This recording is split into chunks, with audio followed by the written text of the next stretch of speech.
Hello, everyone. It's me, Jason, your pal from months ago. We're doing another one of these RPFs. This time, we're going to talk to somebody who I don't think was around quite as long ago as we were, but certainly is a pretty big expert and is very exciting to talk to. And it really does make me feel like a desire for lightsabers. Unfortunately for my wallet, the way the RPF did a long time ago. So it's really gratifying and cool to know there are people out there doing the work, putting in the time, and keeping the vibes old school. So Halliwax, welcome. Thank you. Yay. Completely Hello. honored to be on the show. And you are joined by, at the moment, Brian from before. Oh God, we're not doing this again, are we? Yeah, we are. Hi. By the way, just real quick before we even get into this, if anybody can make you feel like a novice in prop building, it's Halliwax. I'm just gonna throw it out there. I feel completely insufficient in my skill set now. All right, that's where Brian stands. And we might be joined at some point randomly by Matt, who was invited, but I don't know where he is, so we can talk shit about him later. So just from my perspective, I had lightsabers, like you do, starting around 1998 or so. It was post Icons, but just barely. I feel like I had friends with Icons lightsabers, which I sort of coveted, and that was back when you would buy a real Graflex for like $75, $25, whatever, on the eBays, and you would go to it was like Yoda's something or whatever. Like there was a guy that sold the T-Track, and I'm sure all of it was wrong at the time, and you really did have to build everything. And I built all the Lukes, and I built as much as I could, the Vaders. We all thought they were based on a King Solar, a Highland, however you say it. The MPP hadn't been discovered yet, and then Master Replicas happened, and then I was like taken to the cleaners by some of these collectible companies and lost my taste for props in like 2007, 8, 9, right around there, and sold it all off. I had all the Master Replica stuff, and I could have probably bought 2 houses by now if I'd held on to them.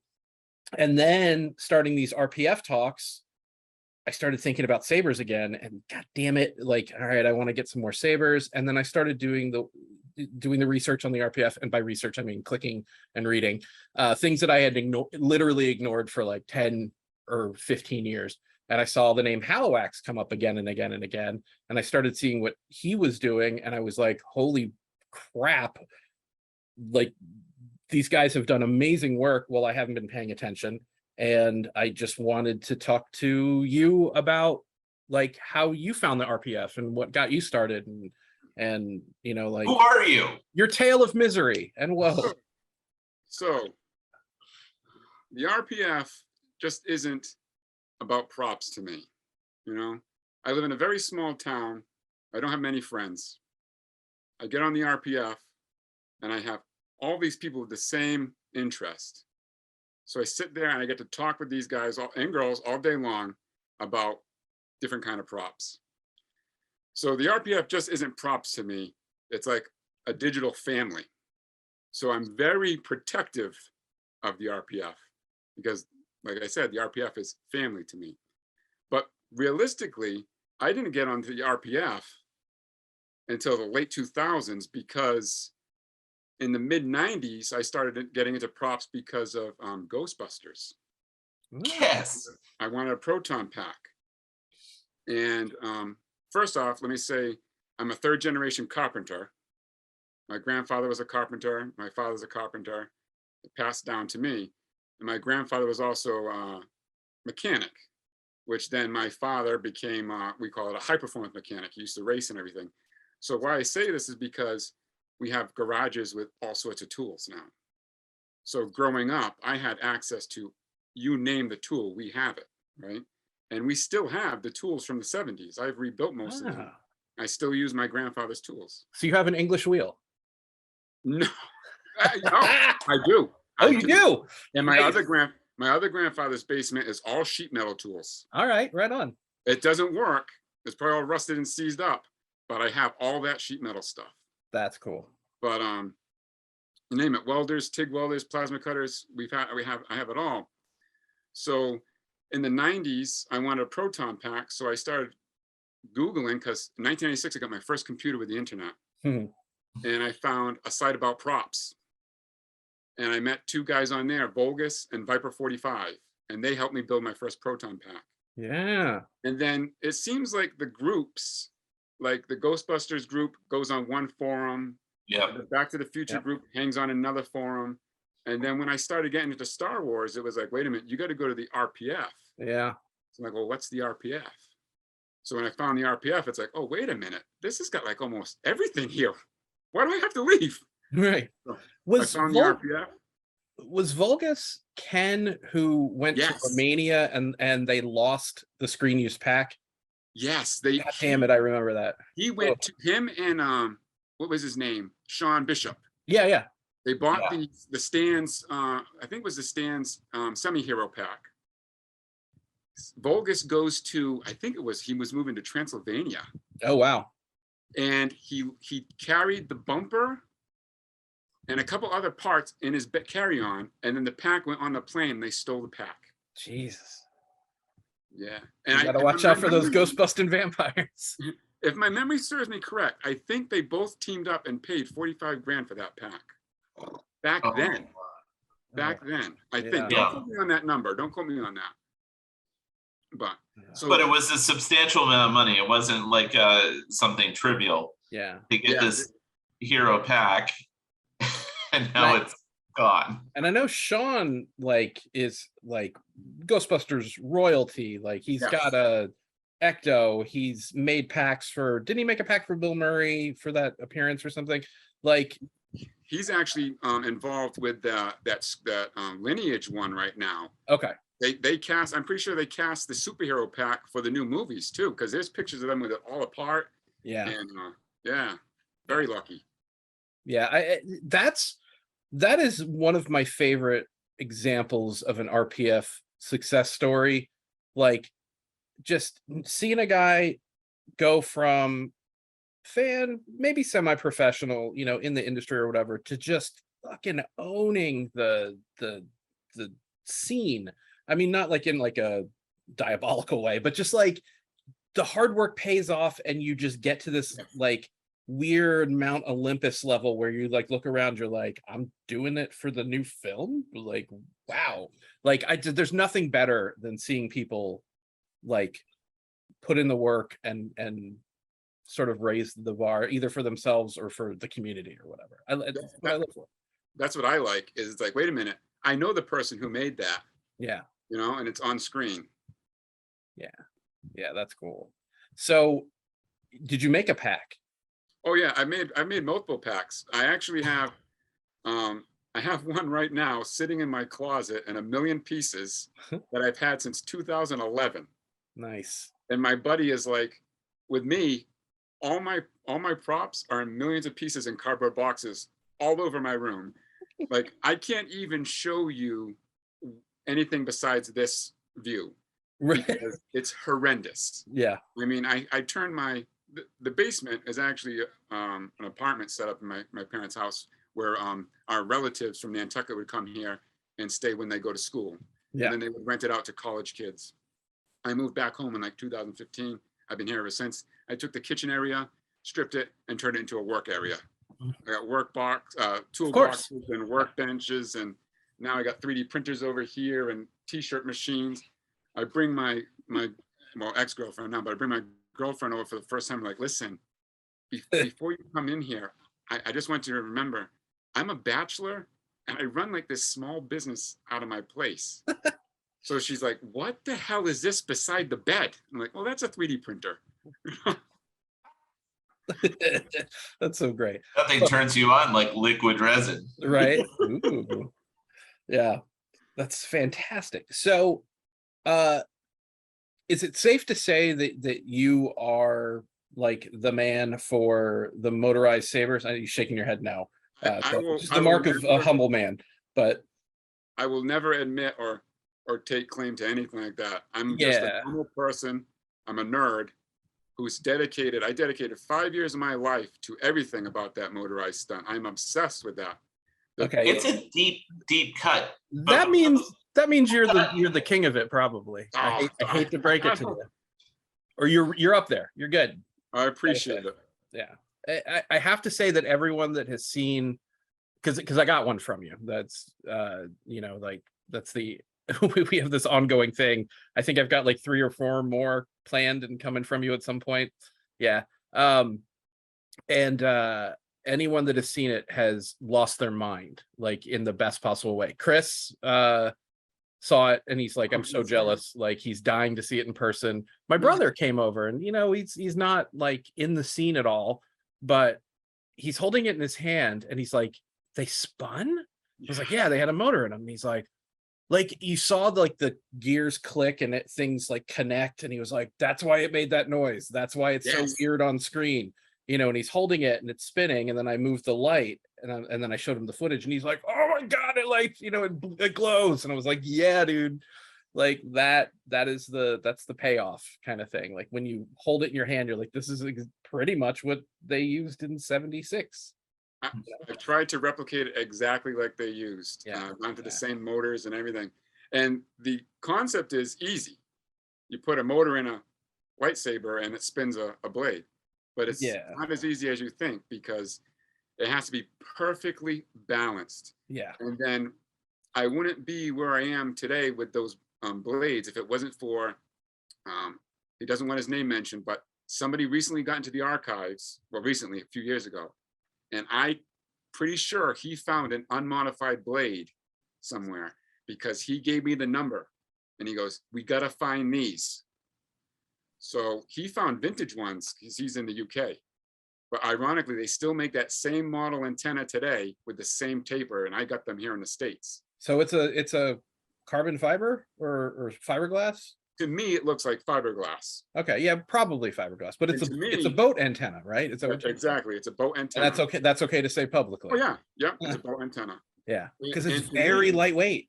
It's super. You felt them. It's super lightweight. Yeah, and you shipped it to me in a pool noodle, which is like the greatest goddamn thing, like of all time. I was like, oh my god, I'm so paranoid about shipping. That's fine. But yeah, I mean, it makes sense. It amazes me that the prop team would go with the fiberglass, because if that chips, it explodes. Composite like that, when it breaks, it doesn't just break, it explodes. Yeah. And now you have the potential of getting that in the actor's eyes and stuff like that. So I'm amazed that they used those blades, and they continue to use those blades till Return of the Jedi. That's nuts. Yeah. But yeah, I mean, there is something like magical about holding that thing, turning it on, and feeling it, like feeling the vibration of the motor, and you're like, like it's very cool. And it's addictive. I'm like, okay, well, I have the Obi-Wan, like what you call the legend. I'm like, I need the Death Saber. I'm gonna need Luke's. Like, god damn it, like they actually made a bunch for Kenobi for some reason. Kenobi had a bunch of them. I count about 5, but realistically, we only see 2 on screen. The one that he ignites for the first time, where he's holding at his hip and he just turns the blade. He just turns the lightsaber, and the blade's attached. And when the light hits the blade, it expands the light so it looks like it's igniting. Wow. That's not the V2. Interesting. This is the first time I'm publicly saying this, is that that is not the V2. Everything else you see on screen in A New Hope, that is the V2 in Alec Guinness's hands. Okay. Yeah. Interesting. That's a little exclusive for the show. Very cool. But, and then, Vader had 2 motorized stunts too. Yeah. And for some reason, they ended up switching it out for Luke's. They painted the tip of Luke's black. And we have a lot of black and white photos of Vader using Luke's with the wires cut off. Yeah. And the theory goes is, they didn't use Vader's stunts because they had white wires. But there's photos of them with electrical tape all over the wires when Vader's using his, and it's sloppy. I mean, real sloppy. Sure. Yeah, I mean, I think we labor over this idea that they were like, there was an attempt for continuity, like with that kind of shit, and like they didn't care. I mean, like, or they just did, maybe they cared, but they either didn't have the time to address it, or they didn't think that people would be talking about this 48 years later. Trying to get a shot. Like They're trying to crazy get it in the people. can. And, Yeah. I mean, like talking to the model guys, they're like, the model had to survive the setup for the stage. Like we built it for the shot, the end. Like they're holy relics now to some guys. They're like, but we weren't precious about that stuff. And I'm like, that's a good lesson to sort of keep in your mind when you're trying to like what you've done, go backwards and try to figure out like why things were the way they were. It might not necessarily make sense until you think about the pressures of production, or maybe somebody didn't have it like on set that day, or the PA didn't see it, like who knows.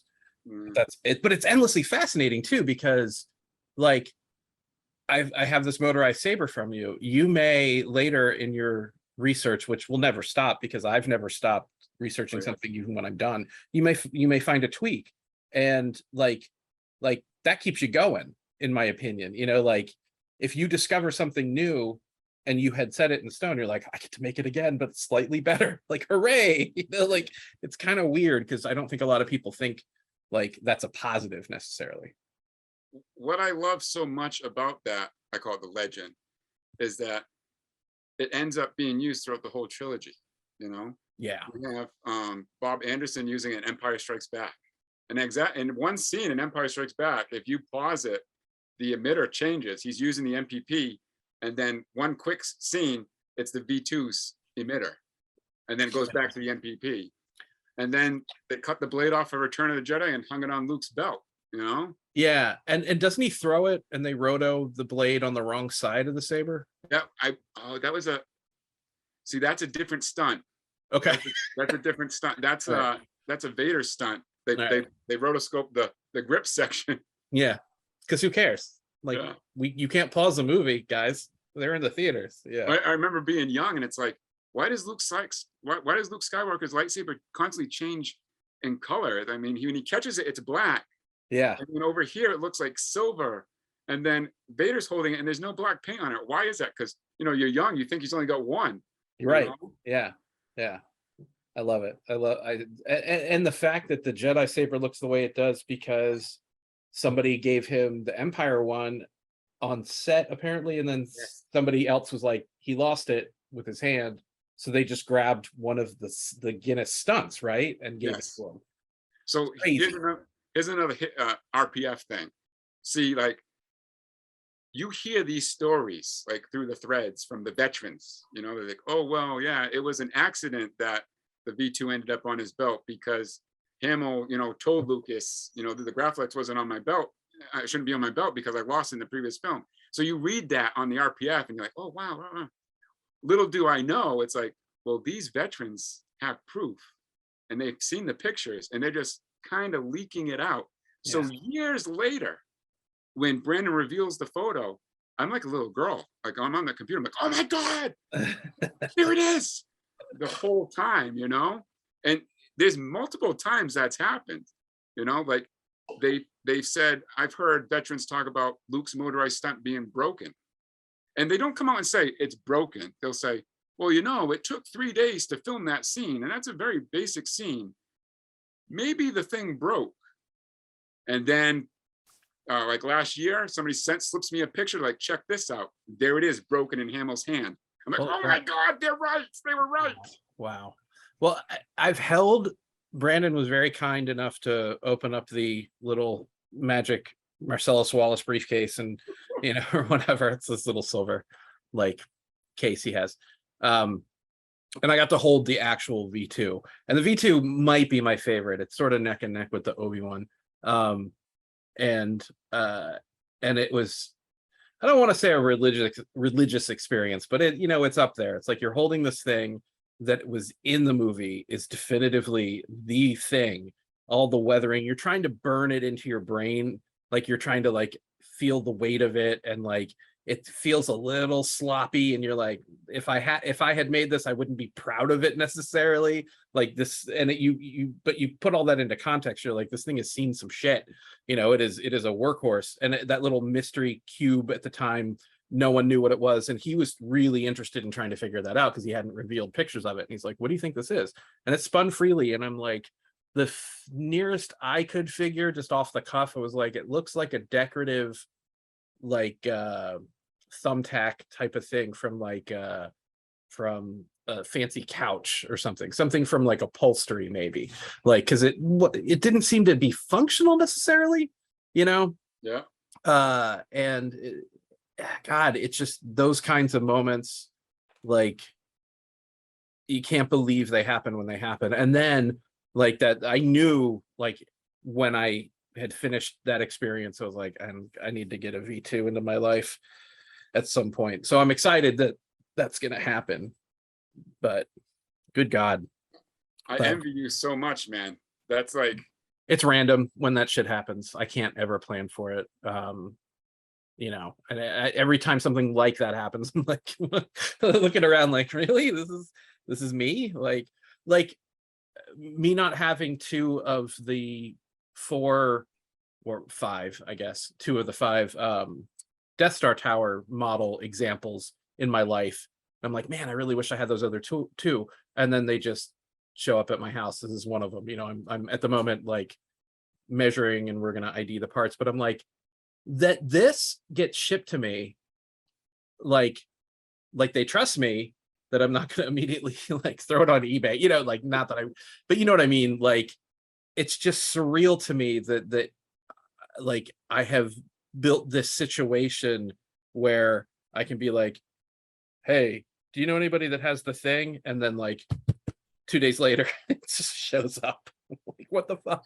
I didn't know if I was allowed to say that, but Brian, the other day, he sends me a text. He's in his kitchen holding them.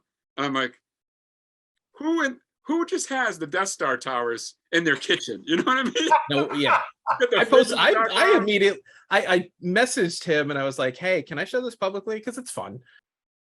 But yeah, like, I said, can I post this to Facebook? And he's like, yeah, I don't give a shit. That's fine. You know, to drum up excitement, because what we're going to do, I'm going to repattern them. And then Mike is going to mold and cast them. And anyone who wants a copy can buy one, provided, please God, that you bring it to Wonderfest. And we're going to set them all up like as a big fun display. There will be people who buy them and not show up. I know, I can't control the universe or whatever, but in the spirit of a group build, like the guy that owns them and myself thought that was a really cool, like, fan thing to do, because, you know, like otherwise it just goes into some private collector's hands and never gets seen again. And it's not going to be an original anyway. It's going to be just a faithful replica. But do you know how easy it, like, can you imagine if someone just like, if Brandon was like, you can borrow the V2 like for a week so you can like suss it out, like you'd nail it, you know? Like, I couldn't. I'd be too nervous, man. I'd be too yeah, nervous. well, there's that. It's pretty Brandon, terrifying to have real shit in your house too, by the way. yeah. If Brandon shows up and he's here, check this out, I wouldn't be able to focus. I'd have a panic attack. I kind of want to make that happen. Just like, I'm telling you, I'd have one of those moments when you just pass out. Yeah, just a little. We need to pick up Halliwax. Smelling salt. He's good. He's on the ground. Halliwax is down. Yeah. So, well, and I told you that I held the V3 in my hand. Yes. I was like, this is an absolute piece of shit. Like, it was awful. Like, it doesn't weigh a thing. It's like made of pot metal or whatever. Like, it's all like, I did not feel confident that it wouldn't crumble in my hand. Like, well, that's amazing, because these things in A New Hope, they were cast with the emitter attached. And then just with whacking them around, because they're cast metal, snaps them in that weak point. Yeah. And they're all done. That's why the gaffer's tape's on there. Yeah. Even in Empire Strikes Back, you can see Dave Prowse with the warehouse stunt, which is, if you ask me, not the V3. And that one, his neck is broke too. So you think like what I was holding was in some ways held together with tape? At one time, and when Hamill's using that one in the throne, there's tape on the neck. Interesting. Yeah. That would account for the sort of sensation of not secure. From what I'm told, and now the story has changed, so I don't know if the guy basically says he didn't talk to me 10 years ago or whatever. but supposedly the V3 was spruced up for the NASA expedition to go into the space shuttle. I don't doubt that. And now he says he never worked on it, but No. so it didn't look like that in Return of the Jedi. In Return of the Jedi, it just looked like a leftover stunt from A New Hope. And then Yeah. it was spruced up. It's interesting. I mean, like, human memory is Yeah. malleable. I mean, like, it's fascinating. Like, I don't know why we expect these guys to remember what they did almost 50 years ago. Like, it endlessly fascinates me. I'm, more of a model guy, so I'm constantly asking them, like, what did you do when blah blah blah, and they're usually like, dude, whatever, I don't know, like, no recollection. But every once in a while you get a nugget where they like completely remember what they did, and that's cool. However, there's also like weird apocryphal stories that have sort of settled in as truth, which happens. I have probably invented part of my history over the years, just imagining a slightly better version of actual events, like everybody does that.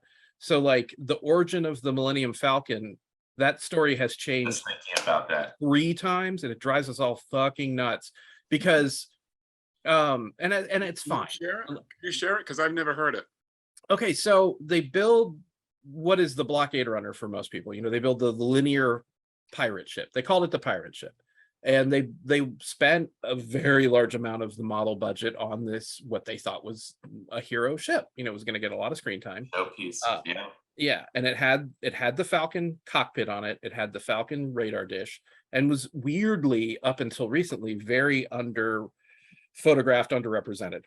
And as a kid, I even remember like looking at the Star Wars sketchbook and seeing these drawings of, it said Millennium Falcon or whatever, or maybe it said pirate ship, but it was like a long tube, and I was like, this isn't, like, what? And it just, as a kid, you're just like, whatever. And so I feel like it was kind of recent history that this all kind of came out. So for the longest time, it was they were inspired by, George Lucas was inspired by a hamburger with a pickle on the side, like the cockpit, and they called it the pork burger, and that's what dictated the shape.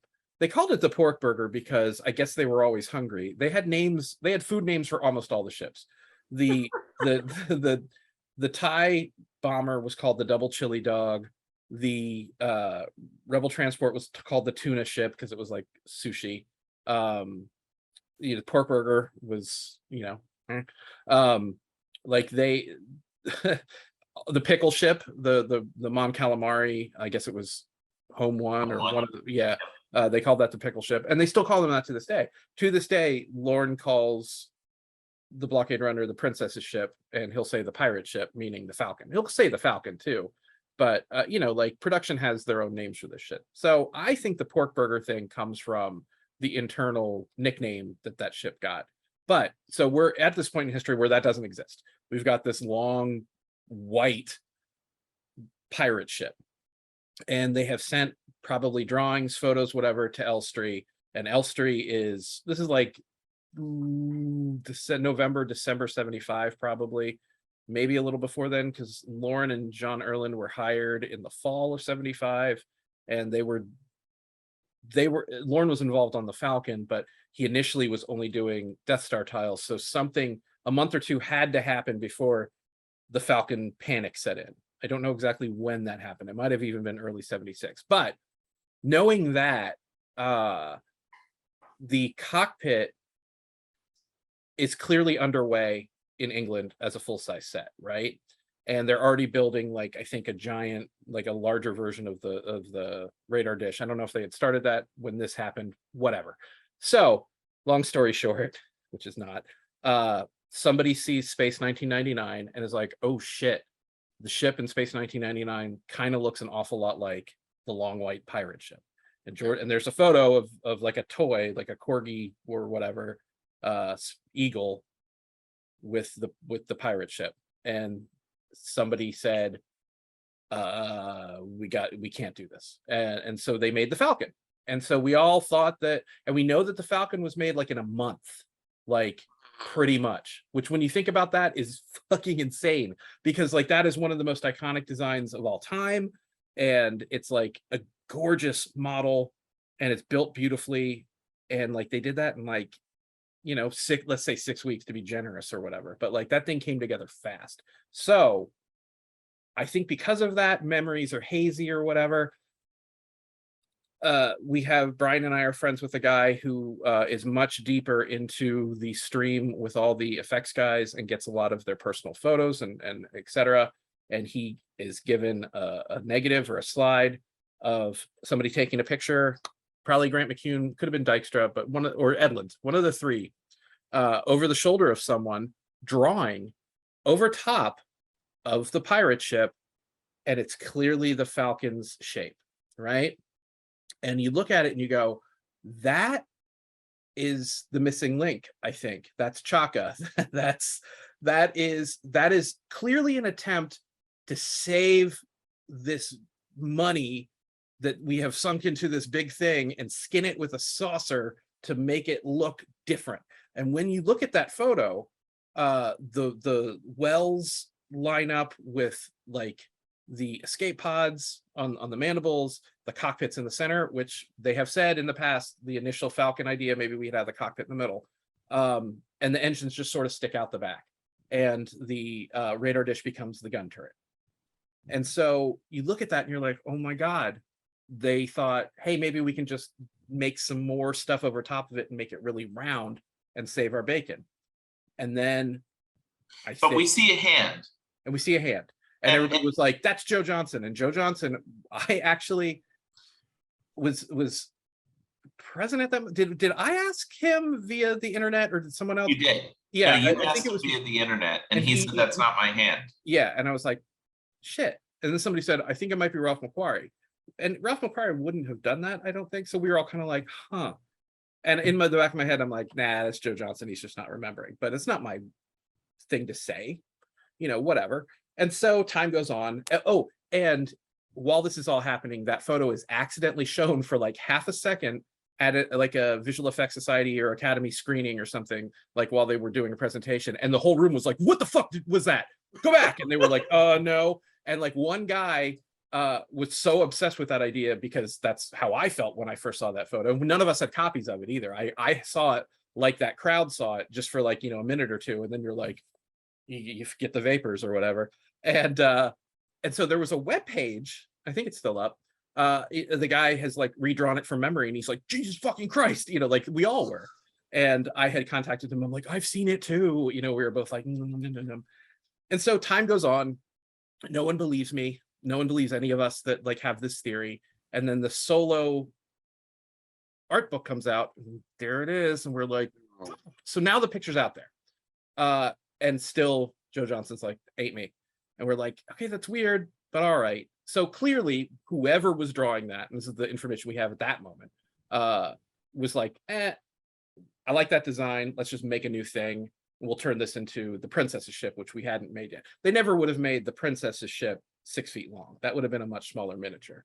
But so they saved, you know, money, which is what you do when you're making a movie, and gave it a hammerhead and changed it. But they had to, then it was, that was my feeling, was that they took that canopy or that cockpit off because it was already being built in England. So they were stuck with that shape. Yeah. So that thing has to go on the new model. Let's put it off center. Like, and that's all genius. I'm not trying to take away anybody's like efforts or design or anything. It's a brilliant, beautiful thing. And then another photo shows up a couple of years later of that drawing from that same reel, clearly, or same roll. And now it's, you know, Joe's sitting there and the picture is like on his table. And I'm like, fucking, that's you, dude. Like, you know, like you didn't jump in the photo and pose with the pencil. He just doesn't remember drawing the drawing. And why would he? Yeah. And now in Light and Magic, I mean, to fast forward to Light and Magic, he now claims it was a bunch of dirty dishes in a sink. Yeah, he has come up with a new apocryphal story where he was inspired by a stack of dirty dishes and saw the saucer shape. Fine. Like that's nicer. That's a more genteel and romantic story than we were fucked and we got to figure out how to make lemonade out of these lemons. You know, like nobody wants to hear that, but like the dirty dish story, nom, nom, nom, that's got some meat to it. So I say all of that shit just to say people will remember a rosier story because it plays better, and why not? So like Right. I'm sure that plays with a lot of the saber stuff that you come up Oh with. yeah, definitely. Yeah. And what the problem is too with the lightsaber stuff is John Steers is the one. He's the mastermind behind getting the blade to flicker and everything. And I love. There's some footage of him with a prototype, Ooh. and he's got a guy beside him with a big desk, and he's got this massive potentiometer, and the guy's turning it and controlling the speed of the blade. Ooh. It's so freaking cool. I wish I had it in to 4K. get the right RPM with Yeah. the frame rate. Oh, But it's so cool because like here's the father of it holding the prototype, and he's telling the guy more power or less power. But what happened when he passes away, and now it's like, oh, well, this Joe Schmo comes along and says, oh yeah, I built those. yeah. You know, it's tough. Everybody's taking claim to stuff that they didn't do, and then when you ask them questions, it's like, they totally they give you an answer, but it doesn't even come close to the real thing. I mean, we found it's like everybody's memory is inconsistent. It's not malintent or anything. I mean, it's just like, you tell me what you remember from 20 years ago or 30 years ago, like perfectly. I mean, fuck, I barely remember 2 days ago, let alone one job of many. No, I totally agree with you. We expect it because we're obsessed with this stuff. When you do that every day for a living, you don't care. And it's prop stuff. Bang it out as fast as you can, get it out the door, and you get your check. Absolutely. I for many years have had the obsession with the VK machine from Blade Runner. Yeah. And before I say that, I've built 3 proton packs myself. I just built my 3rd. No, and sir. I'm really excited that it's done. I just cleaned the shop, do the post big project cleaning of your shop space. So I just did that, but it was my third pack.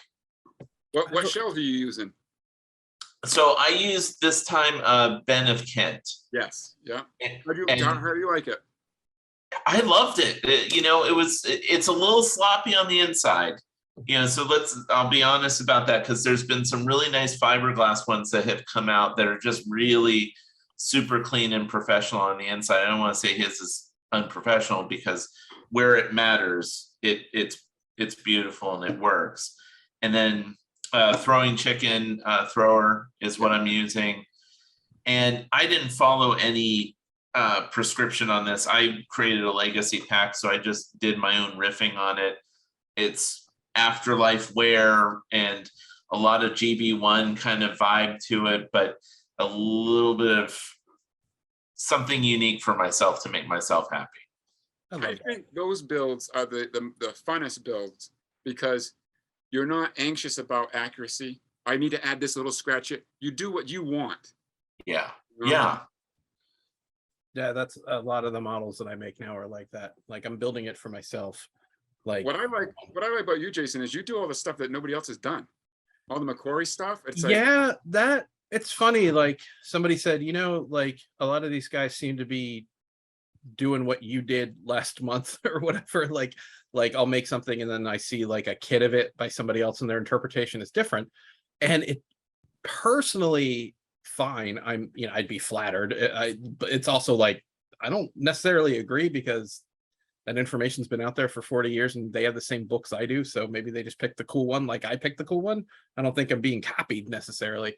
But what I will say is that it's endlessly fascinating to me how I can look at a photograph. And I love the challenge of looking at a one angle of something and having to interpolate it into 3 dimensions, because that never works.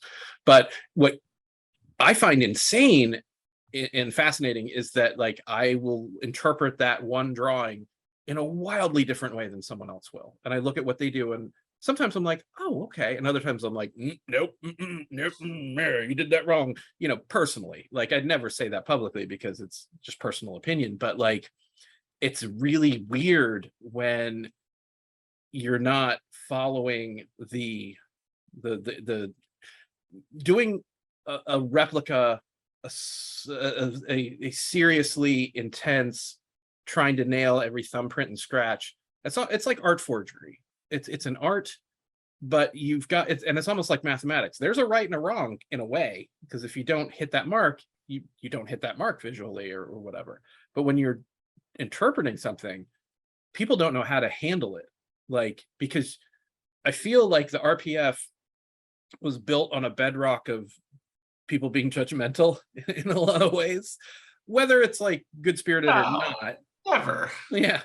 But like, okay, so I have had endless conversations with people about how, like, I'm a crazy goofball, like artist, liberal. Like, I was never in the military. I was never into mathematics. I was never into structure.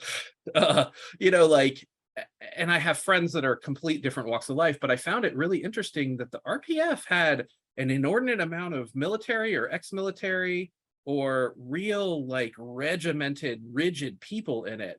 And it made me so curious for the longest time, because I thought this seems to be a really creative, like, fertile playing ground, and these like sticks in the muds are like, you know, in here, that's wrong, that's wrong, that's wrong. And I'm like, it's fucking art, dude. Like, and why are you peeing on somebody's parade? Like, they're trying to have fun. And then I realized, because they have found a hobby that has a weird unsaid structure that they really feel comfortable with. And then it all clicked. I was like, oh, kind of like the shitty fascists, like, will gravitate towards certain parts of Star Wars and certain parts of Star Trek. And you see them online, you're like, why is this weirdo racist person so into science fiction, not understanding that it's a, you know, like a liberal fantasy that wants to talk about Vietnam in a sly way in the 60s kind of thing. You know, like, they're not in it for that. They're in it for the military structure. Like, there's something for everybody. And then I was like, all right, like, doing these concept models is my way of pushing further out of that area where I can do whatever I want and I can't be judged. And I think some of the people who've been critical in the past get really, like, worked up that they can't, like, judge you about it, which is kind of funny. That you bring that up because Hold on, I'm so sorry. We'll have to redo your funny thing. My stove is yelling at me because I'm drying poblano peppers, and I can only do it for 2 hours on the warm and hold before it starts yelling. So I have to go. those are important. Yeah. I know. The world. Hold that thought. Hold it. Growing chicken has like the best stuff. Oh my gosh. But he's out of commission right now. Uh, What happened to him? Something happened with all his molds. He's got to remold. oh yeah. So I'm like number 1 or number 2 on his hero trap. Oh. Like, I ordered it back in January, and he explained early on, everybody else is getting worked up about it. I'm just like, I know how this works, and it's just like, that I have no reason to believe you will not deliver. I'm just going to be patient. Yeah. You know, and he communicates well with me, and it's all going to play out. Like, he tells me now, he confidently is telling me he's going to ship in the next 2 weeks. Fine. And I told him, as long as I can build it by Halloween to stick it on my belt, you know, for when I take my friends' kids go with my friends' kids trick or treating, then great, awesome. I built a pack in 2003. I can't. Yeah, it was a while ago. Yeah, yeah. I got it from. I think I got it from Sean, or he helped me figure out who to get it from, Bishop. But that was so fun. I built it, wore it.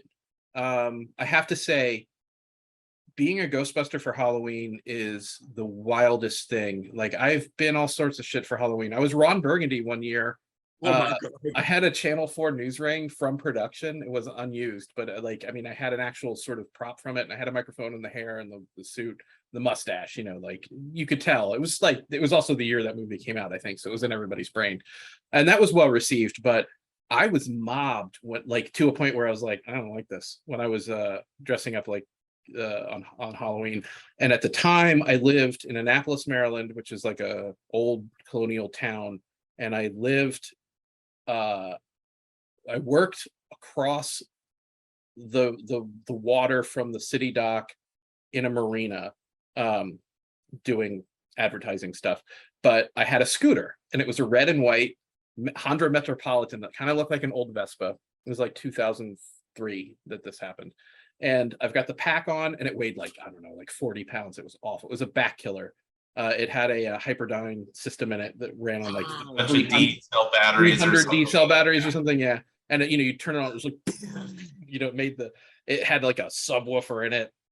And I had the suit, I had the pack, and they were like, everybody dress up for Halloween at work. And I was like, all right. So I thought, all right, I'll ride the scooter. And it's like a little Ecto 3 or something. It's like really goofy.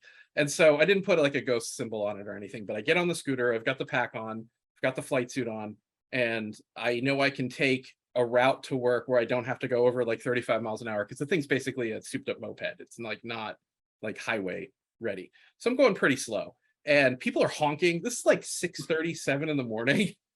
And I'm like waving or whatever. And there's this point where you go down King George Street and you turn at the Naval Academy gate, and you go down this sort of narrow little thing, and it opens up to the city dock. And there's like a market house, and then there's the water, and a bunch of shops. And I would get Starbucks, but today I'm just going straight to work.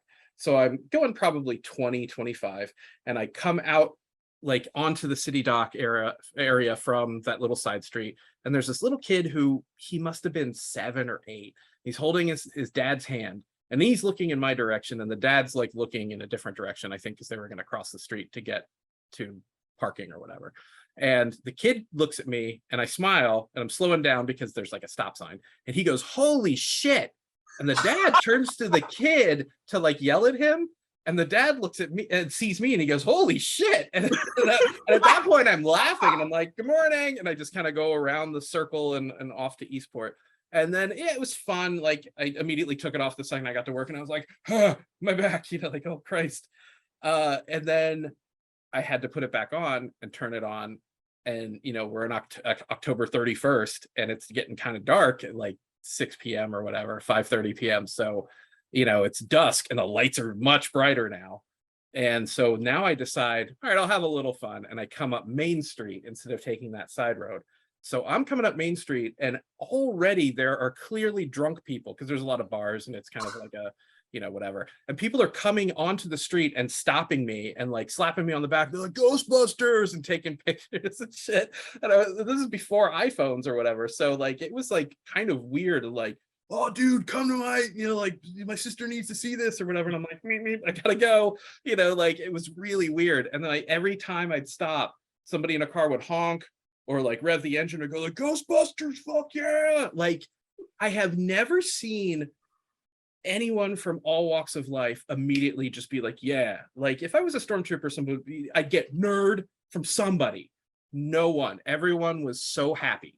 And like, I was like, that seems to be like the magic suit in a way. Like, I totally agree with you. it's Totally so agree. weird. It's so cool. And then I got home and I was like, I'm never doing that again. I did not like that. That was way too much attention. Like, oof. But it was, you know, for that one time, it was pretty fun. And then I needed money for some reason or whatever, and decided to throw it on eBay after Halloween. And it was going for like $1,000. And I was like, great, you know, that more than makes up for what I put into it or whatever at the time. And I get a phone call from a lady, or an email and then a phone call, and she's the sort of liaison for Keith Olbermann's Countdown on NBC or something, one of the cable. MSNBC. Yeah, MSNBC. All right, yeah. And she's like, "Hey, we saw your pack, and we want, you know, Keith wants to do a little blurb on you or whatever. Are you up for it?" And I was like, "Yeah." "Do I need to come somewhere?" And she's like, "Can you get to New York or wherever they're filming?" And I was like, "I guess, or maybe it'll, you know, be like a phone thing," or it was sort of nebulous. And then between that and Air, like I sent her video of the pack and pictures and stuff. Between that and Air, the Abu Ghraib happened, where that lady was like pointing to all the nude prisoners, and it was like a big scandal. And that, like, remember that? Yeah, it was like awful. They were like had hoods on, and they were like totally debasing prisoners of war. That hits, and that took that took the lead story, which I was like, yeah, it's fine. And I was relegated to the blurb where he talks about 5 dumb things or whatever. And he called me Sparky and insinuated that I didn't know reality from fiction, which was, I was like, okay, whatever. Everybody called me Sparky for about 6 months. And then, Yeah, well, he's unemployed now, and you're not. So well, whatever. I mean, it was like 2 I'm seconds of kidding. fame, but what I liked was that it was on eBay at the time. And I think he even mentioned it, and it went from $1,000 to $3,000 in like 20 minutes. And Wow. like, yeah, and I was like, whoa. And the guy that bought it was, because that was like all the money in the world at the time. And the guy that bought it was a vet coming back from Iraq, and he wanted it for next year's Halloween. And I was like, that is the fucking cool. Like, I think I threw in a bunch of extra shit for him. Like, I think I gave him the flight suit and the boots and everything. It was just like, thank you for your service, and that's amazing, and you're the perfect person for this. Wow. As featured on MSNBC. Here Yeah, you go. yeah. He saw the show and he was just like, oh my God, I want that. And I was like, that's so cool. Like that. And then in the back of my head, I'm like, I want another pack. And I just ended up buying the Hasbro one to hang on the wall when it shows up. Like, maybe I'll bribe Brian into making me one at some point, but you know, I had all the real Clippards, and I had real Legris banjo. Yeah. I had all the rare shit. I was very rigid about it being Ghostbusters 1. Now I don't care. Like, it could be a mesh, you know, like a mismatch. We were talking about people being really rigid and weird, and you Yeah, have to say something, and I I was interrupted. gonna say, funny that you say that, because I've been on the RPF for a while, and like I said, it's a family. Yeah. And it seems like the last 3 years, it's starting to get like exclusive. Like, I don't want to sound like a jerk, but the Facebook community has found the RPF.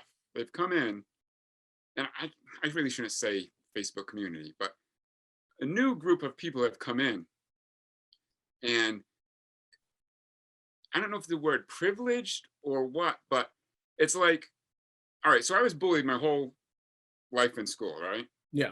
I find this group, the RPF, we're all got the same thing in common. We're all there encouraging each other, or we help each other with painting techniques or assembly techniques. We're all there to help. Yeah. So I'm not going to mention the actual thread, but it was a real parts item, a real parts prop that's very expensive. And this guy cleaned it up. People were jumping all over this guy, jumping all over him.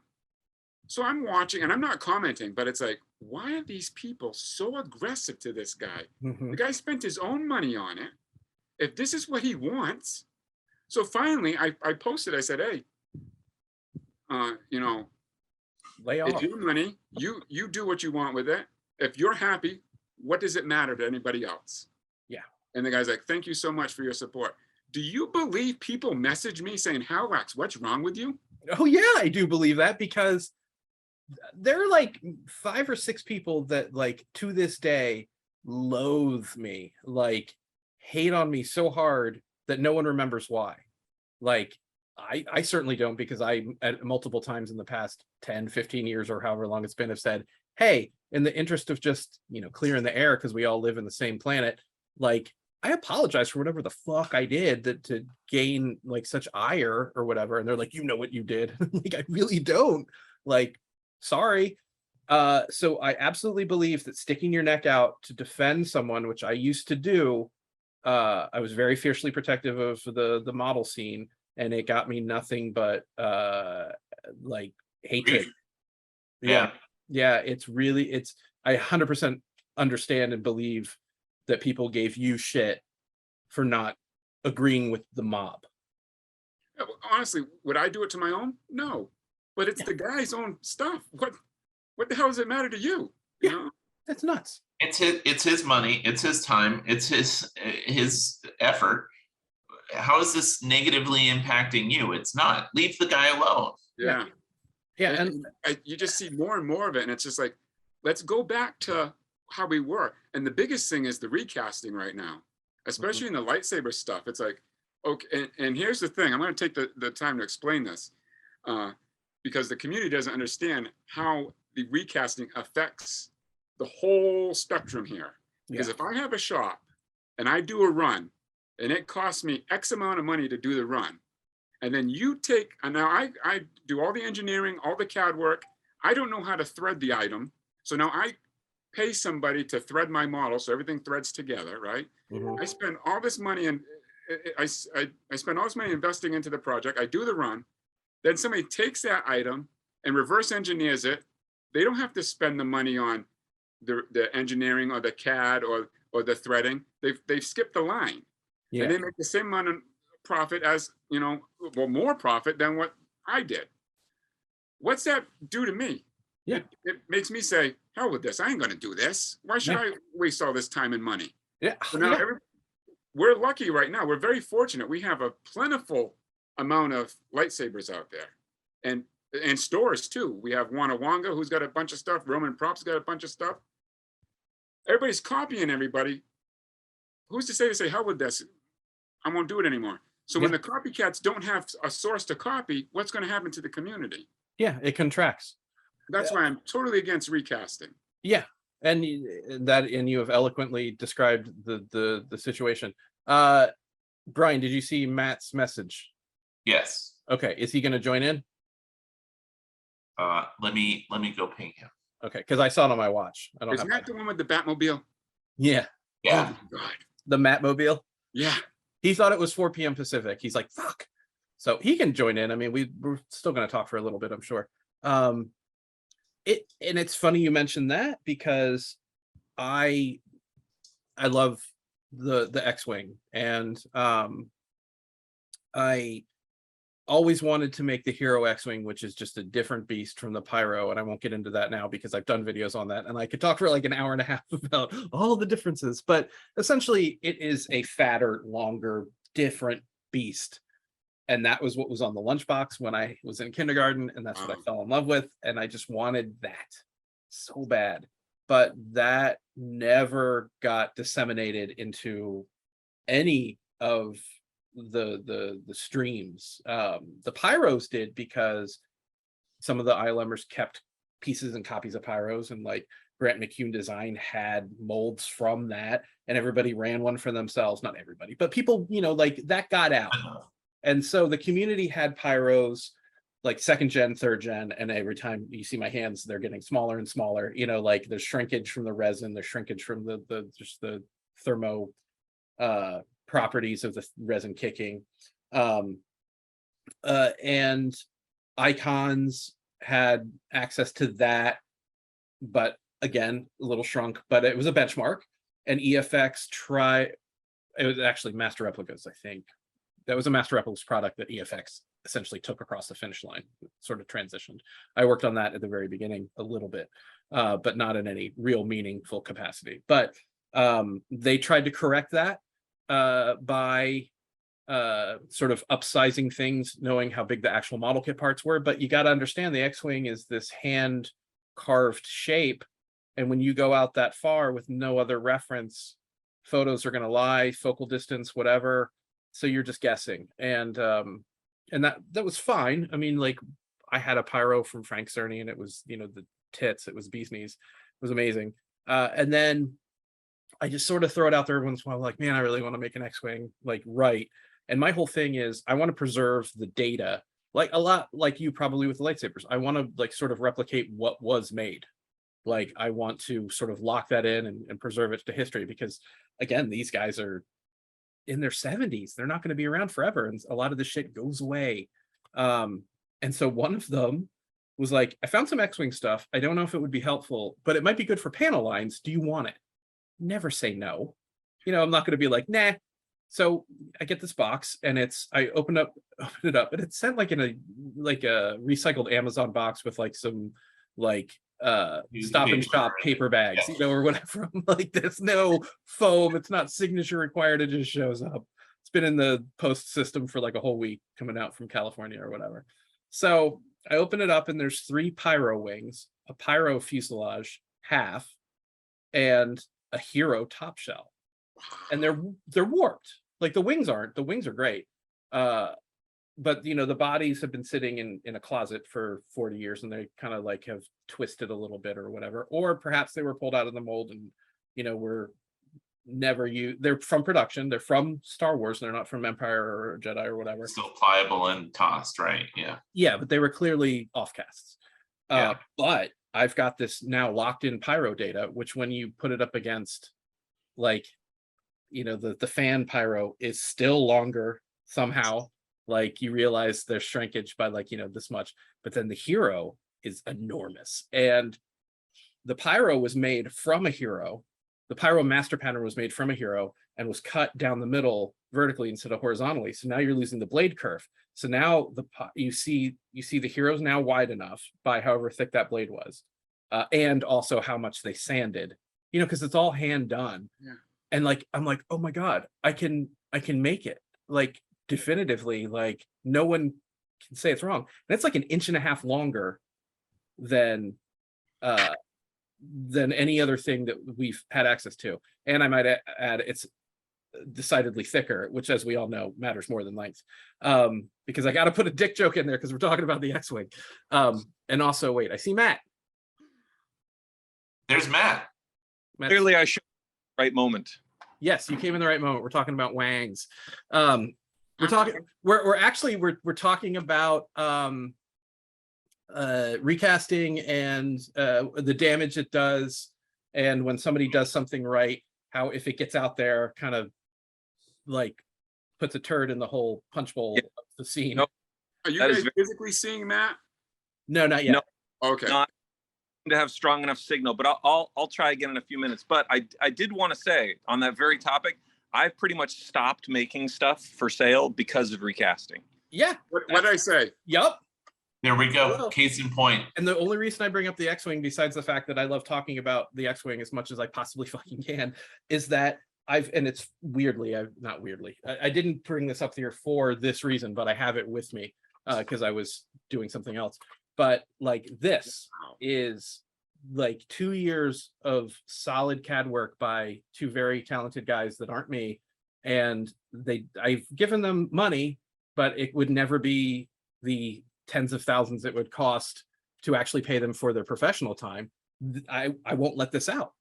I paid for a small casting run for myself, essentially making a model kit run that I funded for myself at the cost of, you know, you can imagine how much that cost me. Oh, yeah. But I'm like, I'll do buildups. If somebody wants a buildup, I'll do a buildup. But I want this for myself and, you know, like a friend if somebody wants one. But I'm not letting this out there. And it has made so many enemies because they're like, fuck you. And I'm like, the second this gets out there, it gets recast. The second it gets, and then it's all that hard work my friends did. Like we all agreed, if somebody wants to give us $20,000, I would give most of that to the two CAD guys. And then it could be a thing on Thingiverse for all we fucking care. Like, it's not about elitism. It's about paying people for their time and effort and not screwing them. Which is exactly what Halliwax was saying about all the engineering and all the effort that's put in shops. Exactly. Yep. For a lightsaber only to be recast, and who does it hurt? Again, goes back to point of order. I don't mind doing it for elitism. I'm okay with that. well, and then here's the other thing, like, and also going back to like not being an asshole, like I try to be like a super supportive, super nice guy. And I apparently have gotten this reputation for being a super supportive and super nice guy. And it was hard fought, but the doors that have opened like over the last 10 years because of that, because they know the intent is like not, like pure avarice or aggression or whatever. Like it's like, they know that I'm doing it for the reasons they like. And in fact, I've, been told like, I want to give you this because I want to see it preserved kind of thing. And I'm like, that's a heavy mantle, number one, like that's trippy. But because of that, somebody gave me, and this is crazy, a casting of Red 5. And when I say a casting of Red 5, I mean, Red 5, the Hero X-Wing body at the moment is not with the rest of the model. It was somehow at some point taken off of the wings because the wings had been modified to be Red 4 for some unknown reason, maybe for Jedi, but somewhere between the end of Jedi and the 90s, it was taken apart, not understanding it was Luke's Hero X-Wing. And someone in the archives with access at some point in the distant past, in the 90s apparently, found the body and didn't even know it was Luke's, just knew it was an X-Wing, and molded and cast it for posterity, thinking, hey, one day it would be cool, like to build one maybe. Like a lot of guys did that, and that's how we end up with like little pieces here and there, because they weren't making it to make a kit. They weren't making it to make the model necessarily. They just wanted the data so that later they could like reference it. And so he's like, hey, you want a casting of that? And I'm like, how does that exist? Because we don't even know where the body is. It's gone. It's probably in a box somewhere on a shelf, and they just haven't gotten around to it. They know it exists because every time I've been there since we figured all this out, I'm like, have you found it? You know, they're like, go away. But like, he sent it to me, and this is the top, and it's, you know, pretty rough. You know, there's that little cutout for what was the surgical tubing to cool the halogen lights in the wings. Oh, stop. But holy effing hell, when you line it up to my bottom, it lines up. Like the panel lines, we got the panel lines wrong a little bit here and there, which is why this is gold. But like, it's long enough. It's the right length. It goes right up to that nose, you know, like it's, yeah, like that. Holy shit, how can that, you know, how can you not have that kind of validation? I mean, we kind of knew because I had a casting of what was then turned into Red 5. But You've been holding out, by the way. I'm so mad right now. I brought it to Wonderfest, dude. This is what I brought to Wonderfest. That the remember, okay, so I brought the shells to Wonderfest and kept them in the hotel room, and we all Yeah. Wait, yeah. that was that? Yeah, that's Red 5. Yeah. You're gonna see it in a month anyway. No, I know. But here's the funny thing about that. It's just nonchalantly sitting in the hotel room, and I think it was Ed Minto who's like, hey, did you notice that it's faceted all the way down like a boat keel? Because I had flattened it like right around here. And I'm like, what? And I'm looking at it in the light, and I'm like, oh fuck, you know, like, so remolding the bottom. I gotta redo it. And that speaks back to what we were talking about earlier about like revisiting something that you thought was locked in forever. And I'm not upset. I'm excited. I'm like, oh my God, we can make it incrementally better, you know? Wow. So, but the chip detail and the panel lines for Red 5, I will be able to go to bed at night knowing that it is 100% correct. And how often does that happen? Never. Like, if it's that one thing, I'm so happy it's the X-Wing. That's incredible that they lined up. Incredible. Yeah. Yeah, I was sweating it. The what's funny is the noses do move around a little bit on the heroes just because they were all put on a little differently. The nose, this one that we made was from a photogrammetry of Red 3. So the Red 5 nose is a little shorter by like 2 or 3 millimeters. I'm not gonna blow smoke and say that we nailed Red 5, but it's easily fixable, so I'm fine with that. Like a couple seconds with the belt sander and I can get it down, you know. And also 2 or 3 millimeters over 19, 20 inches, you know, not too shabby. Yep. So, yeah. Kind of good. Yeah, it's kind of good. That's all right. Yeah. But like the lightsabers, I can completely understand how you like could be in the zone about the weirdest, smallest stuff. Oh, I'm obsessed. Yeah. And I like you made the legend for me, and we've got the V2 and the Death Saber on deck. Right. Yeah. Oh yeah, the Death Saber I got painted up, but we've had so much humidity the last 3 weeks. I don't even want to paint. No, don't. Yeah, I'm not in a rush. I'm not in a rush. And Motor's done, ready to rock and roll. And the V2's waiting on stencils from Trent, and Yes. I talked to him and I was like, I don't want to be that guy up your ass. I just wanted to touch base. And he's just like, no, it's fine. He's like, everybody's up my ass about it. And I'm like, all right, cool. Oh, I was like, sorry. But he said, no, the problem is the supplier for that particular elasticy material for the templates it's been hard to find or something. Because I offered, I was like, I have a Cricut with like vinyl, and he's like, no, I've got one of those too. He's like, it's different stuff. And I was like, oh. Yeah, we tried with the Cricut, and the Cricut just can't cut them small enough. Yeah, There's a lot of islands there that the Cricut can't do. Yeah. It's And I have a laser, but laser doesn't like to cut vinyl because it makes chlorine gas. Well, I mean, it just will kill my machine. So I'm like, I can't make vinyl stencils with the laser, unfortunately. I can wait. It's fine. Just, you know, get itchy. And then I guess I hit it at a terrible time because like there's no Graflex replicas at the moment. Like I guess Roman's waiting for a re-up on those. It should be any day now. Oh boy. Any day for Roman. That'll jumpstart the Vader V6, the Luke motorized stunt. Well, the Luke motorized stunt is a pipe. Oh, that's just a pipe, but I need the bottom, right? No, I don't. I no, need a it's clamp. it's a whole pipe. You're gonna need a clamp. That's it, just a pipe. Yep, it's just a pipe. Cool. Well, I do have the holiday saber here. The holiday saber is one of my favorites too. It's so Oh gross. my. I know, Brian. I went full Eaton on wanting them all. All right, yeah. All it is an 1.5-inch pipe. They What? drilled and tapped some holes for the button and the glass eye. They threw some track on there. Originally, it was powered in the bottom with like a guitar jack, like I don't. Oh yeah, 1/4 inch. And then for some reason they scrapped that idea and they just drilled a hole and ran the wires out the side. This is my Wow. own personal one, so I put the audio jack in there. Yeah. And then a vintage switch. This is the same switch, same exact switch, but my supplier in the UK will not ship to me anymore. Really? Oh, then we because have of Brexit. So what? Because of Brexit and the tariffs, is that it? Maybe, I don't know. Yeah. But so now I ship to my buddy in the UK, and my buddy ships it to me. I love it. That's great. Wow. I'm- Yeah, well, we'll have to talk offline about all the crap I want to get done.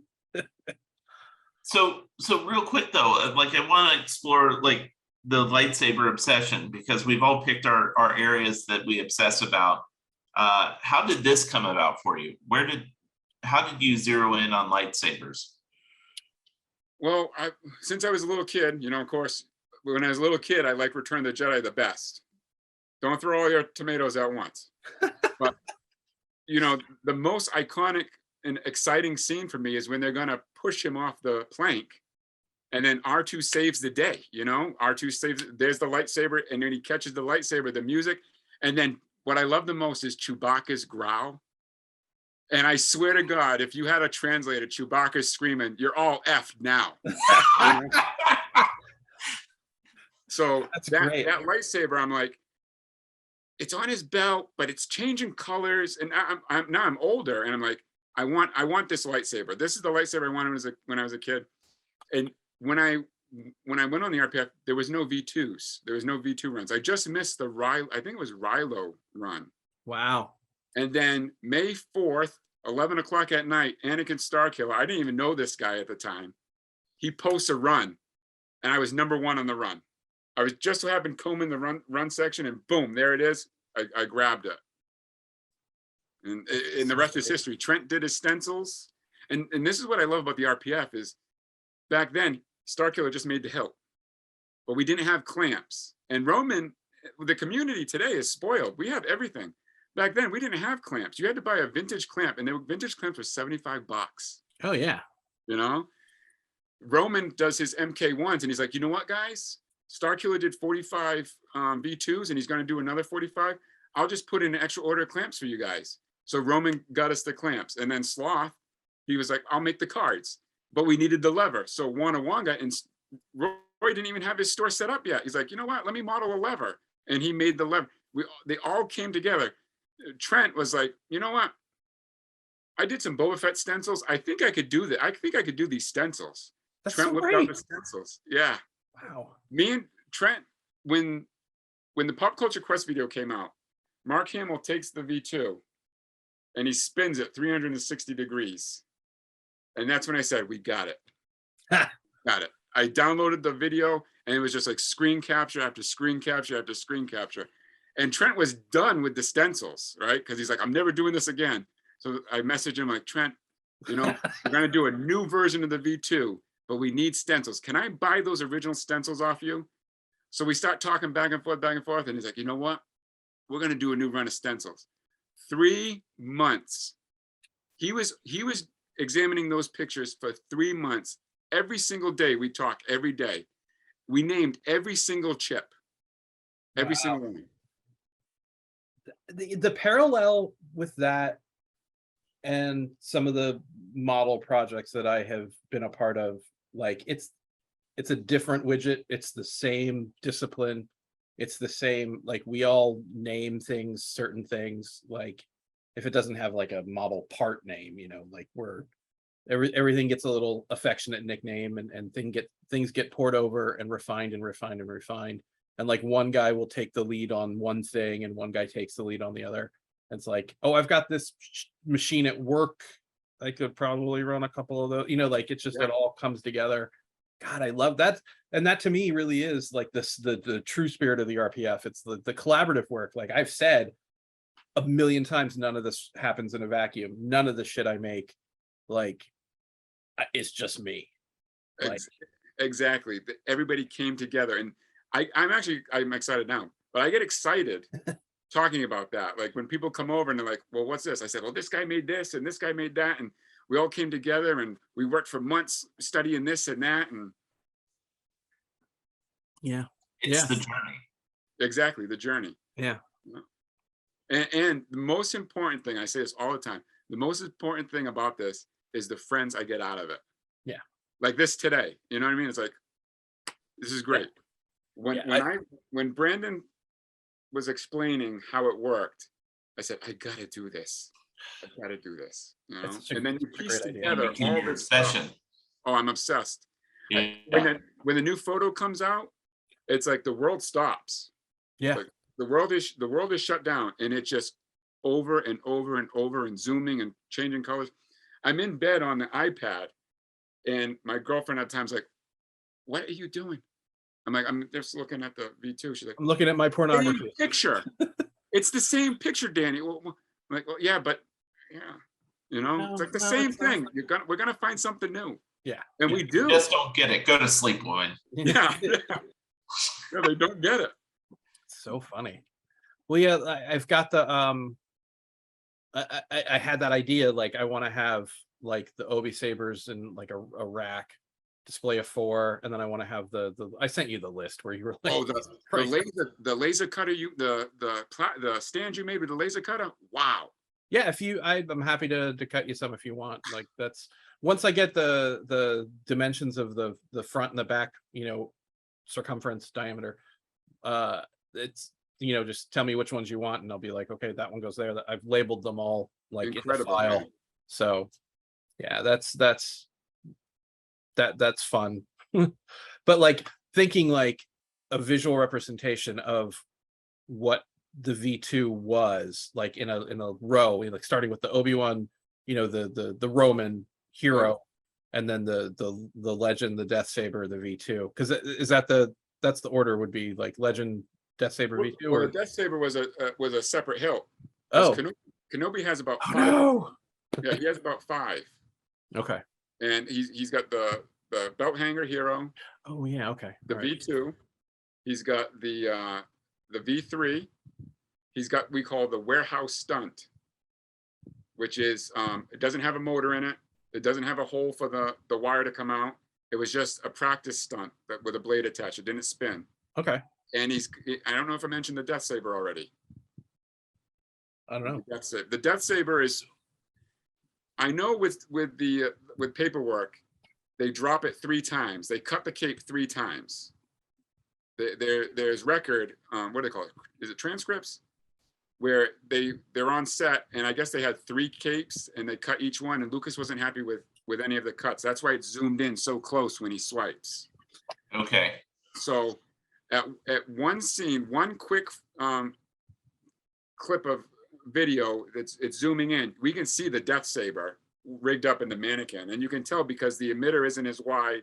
It's got a lot of paint stripped off of it at the top, and the bubble strip is missing, and it doesn't have the long lever. Right. But the V2 is the one that falls. You can see it fall in another clip.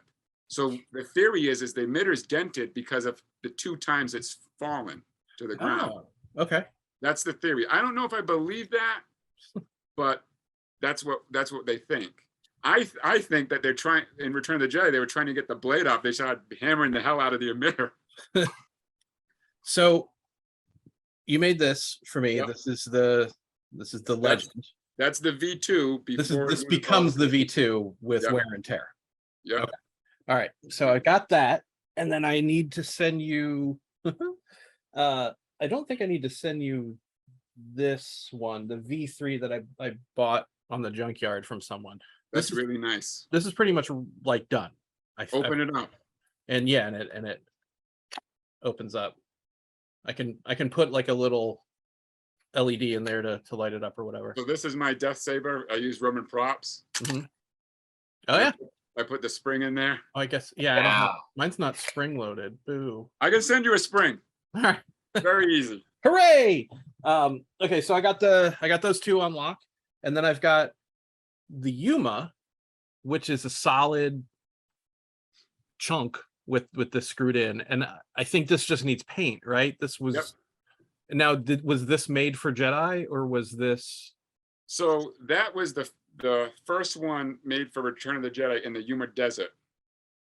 I believe they I'm made like all that up on it. to, to change the blades quickly, because Okay. you can see them, Luke swiping with a long blade, you can see him swiping with a short blade, and it's all the same hilt. They use that on, we only see that, like he catches the V2 and then it cuts to him swinging, and that's the Yuma. Okay, and then I've got this one, which is effectively the hero, yeah, which I would also like to send to you because it doesn't have the guts. And whoever made it, these are two little functional buttons. So Yeah. I think they were going to make it effect, yeah, maybe. And this That's one, Anakin Star Killer. okay, all right. That's my yes. favorite one. Oh, good. That's good to know. And it completely opens up. Yeah. Yep. Yeah. I Cool. 3D print a chassis in there that holds a watch battery, and then run the wires up into the box. So you Cool. don't have to take the box apart to change batteries. Oh, awesome. Awesome. Yeah. So yeah, this is me being like, hey, guy on the RPF, can you help? And now forging a friendship, Brian. That's how that works. So this is the Star Killer, and inside they have some good reference photos of the board. They Yeah. hacked it up, so I've tried to mimic the hack, even the cut here on the staggers, and they have the little switch. You can see there's actually the tool. So God, I fucking love this. I absolutely love this. I want to be able so badly to open that up and show the So, guts and the my little lights. ex-girlfriend was a bigger Star Wars fan than me, right? One of our first dates, she's over here. She wants to watch the Ewok movies. I haven't seen the Ewok movies since I was a kid. Wow. Old man comes out of the spaceship with this toolbox on his chest. And I said, holy shit, there's Luke's tool. He had a bunch of Luke's tools sticking out of the box. So Brian Rogers on the RPF, he's obsessed with the hero. So I said, Brian, the guy's got these tools sticking out of the box on his chest. So he's right on Disney Plus, and he's like, oh my God. He hunted down and found the tool. Wow. So you see Luke in the deleted cave scene, he just flicks the power switch on, Yeah. and then there's a little like 3-way switch in here. So when you release it, I'm gonna send this thing to you tomorrow. like when we find a part and it's cheap, I'll buy it. I'll mail it to my friends, and I say, record yourself opening it. Oh, funny. When the mystery chunk was Love found, that. yeah, when the mystery chunk was found, I bought like 6 pairs of boots, and I was plucking all the chunks out, and I was mailing from all these guys on the RPF, and like, I sent you something in mail. I don't want any money. I want you to record yourself opening it up. And it's like, they're examining it, and then they open up the package and they're like, oh my God. That's so good. Yeah. That, You want the Christmas Day effect. yeah. Exactly. You're their Santa Claus. Halliwax is the Santa Claus for the RPF. There was a similar thing happened to me. Every November, Brian and I go out to Los Angeles to visit friends that we all build the models, and some of them are in the effects field, and that's some of the ILMers will join, and there's a fun party on Saturday nights.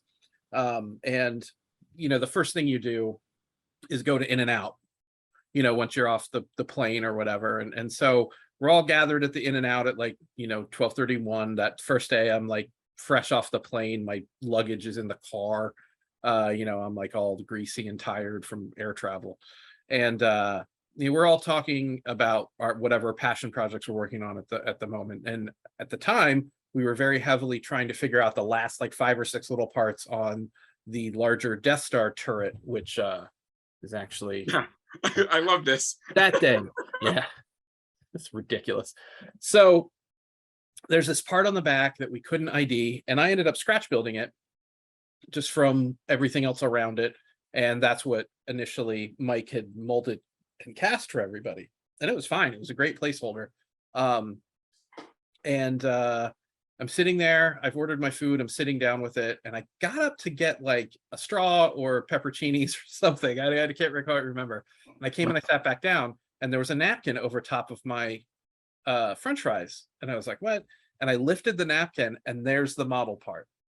And our friend Ed had found it, brought it, and just put it on top of my fries and covered it over. And I was like, what is happening? And I was like, oh my God, you found it. And he's like, yeah. And it was from a car, he figured it out. And so that was such a fun reveal. I was like so excited. And then it was even really more fun to like hold it up against what I had done and see everything I got so egregiously incorrect or whatever. It was like close but no cigar.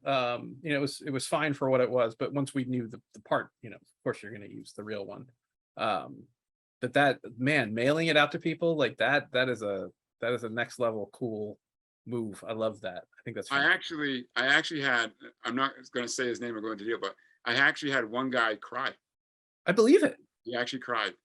I believe it. Like that was the best in and out I had ever. Like that is such a cool thing to do for people. I love that. Well, again, it's the community. It's all about helping one another. Like when I got on the RPF, it was all about helping one another achieve their goal of getting the prop they want. Yeah. You know what I mean? We all helped each other. Yeah. And now it seems like not the RPF, but the lightsaber community in general, it's about selfish behavior and how much money I can make. And as long as you say most accurate, and if you say it over and over and over, people believe it. There's the parallel is so strong with the model community. Yeah.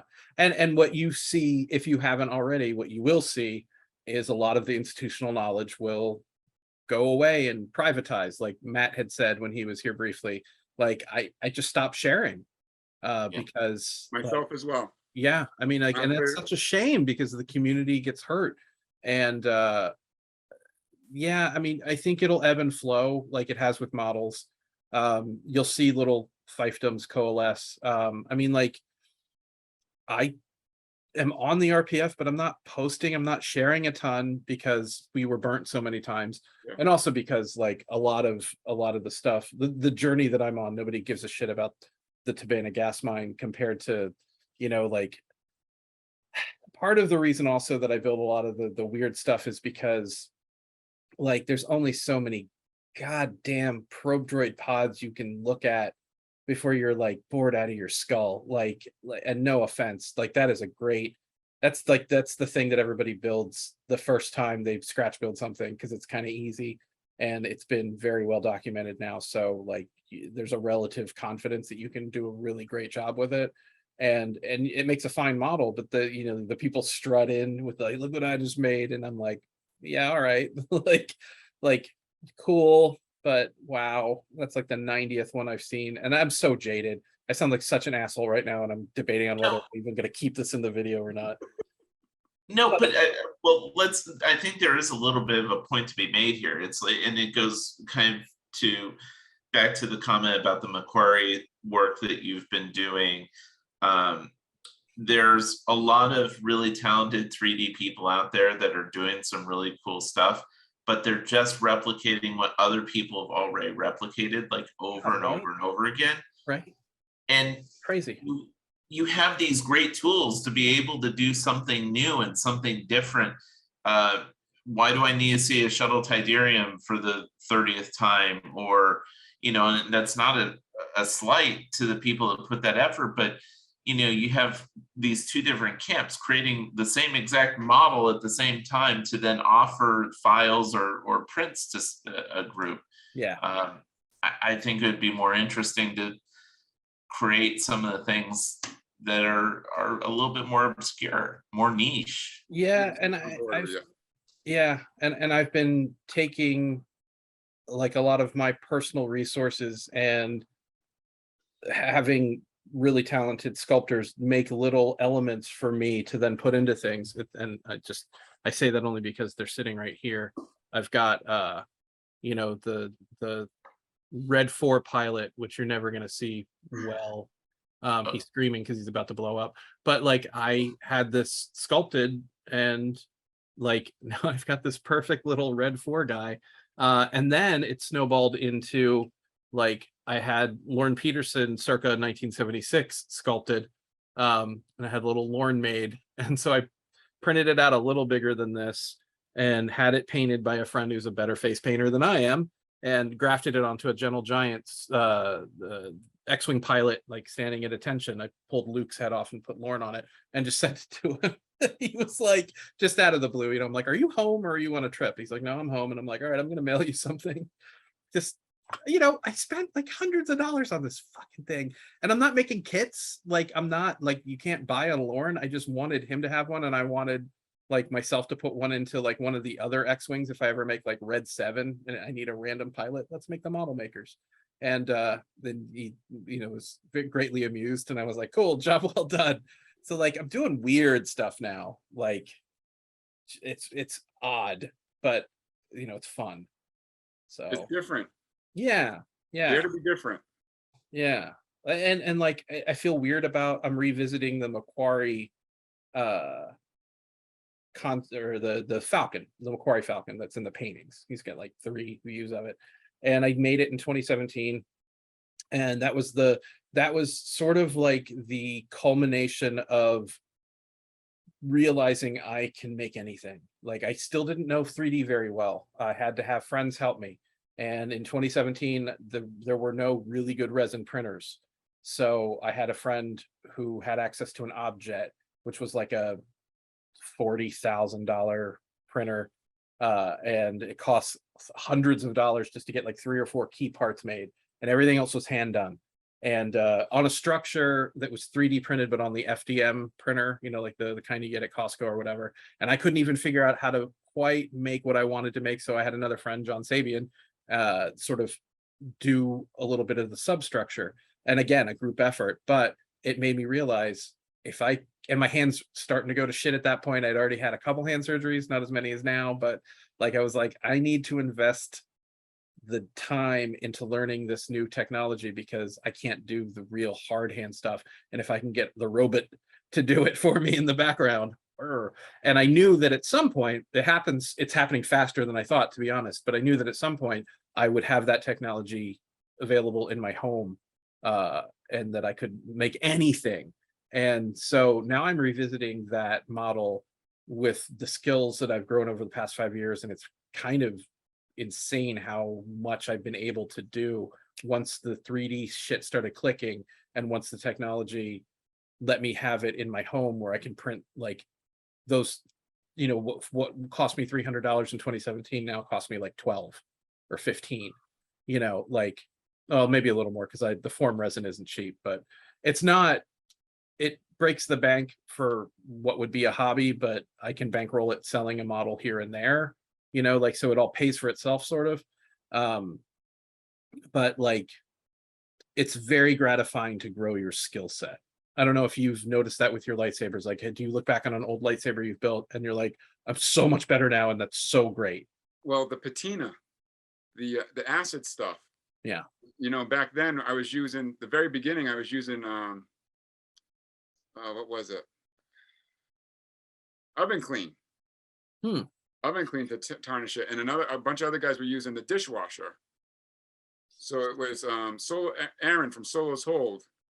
He was using this stuff called A14 to weather a lightsaber. So I said, damn, if I could fool around with that, I bet you I could get the patina. So I contact the company, and I buy so much of it now. They actually think I work for Lucasfilm.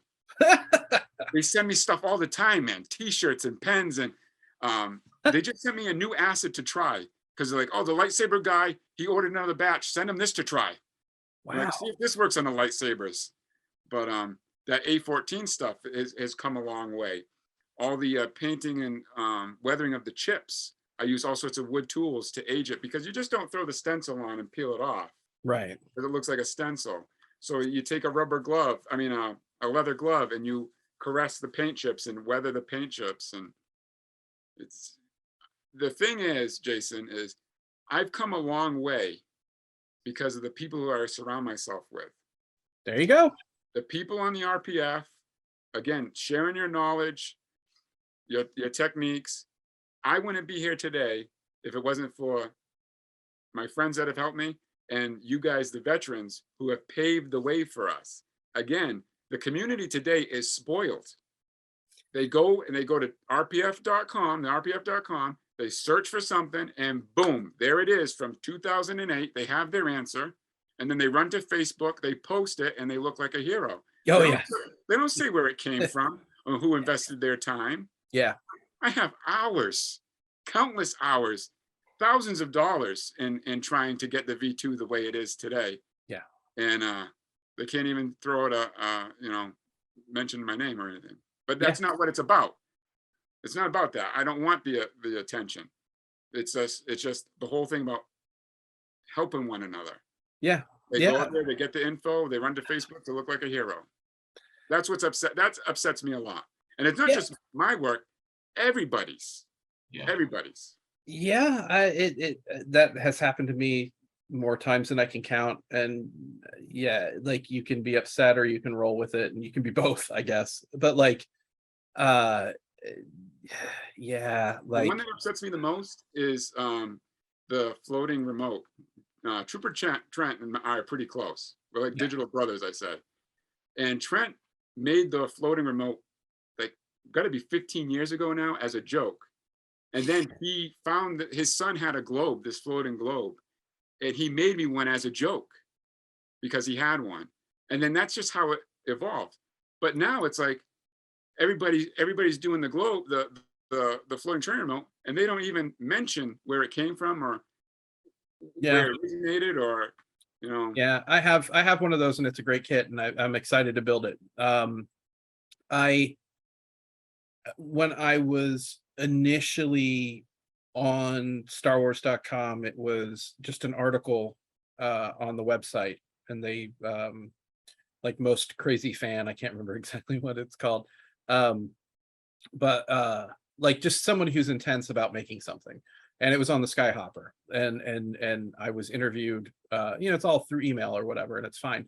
But I made a point, and I said to them, I was like, look, you have to mention Craig and Ed's name by name in this, or it's like, or please just don't run it. Like, I don't ever want to come across looking like I did this myself, because those two guys are the only reason this model happened at all. There were other people who, like, somebody didn't want to be named at the time. They had access to the archives, and they ran in there and like measured a couple things, which we had worked out, but it was just nice to like get the verification, like we did tweak one thing. But if that hadn't happened, that would have been fine. We had all the angles and the information we needed, but there were a couple model kit parts that, like, there's this one kit that's like super crazy rare, and it's like $300, and it donates one stupid goddamn little part. So that was kept secret for a while, only because a couple people needed to find one. And I think it got out. I think it did get out, but it's again one of those things where it's like, because like how many people are craving all original parts Skyhopper? There's like 3 of us.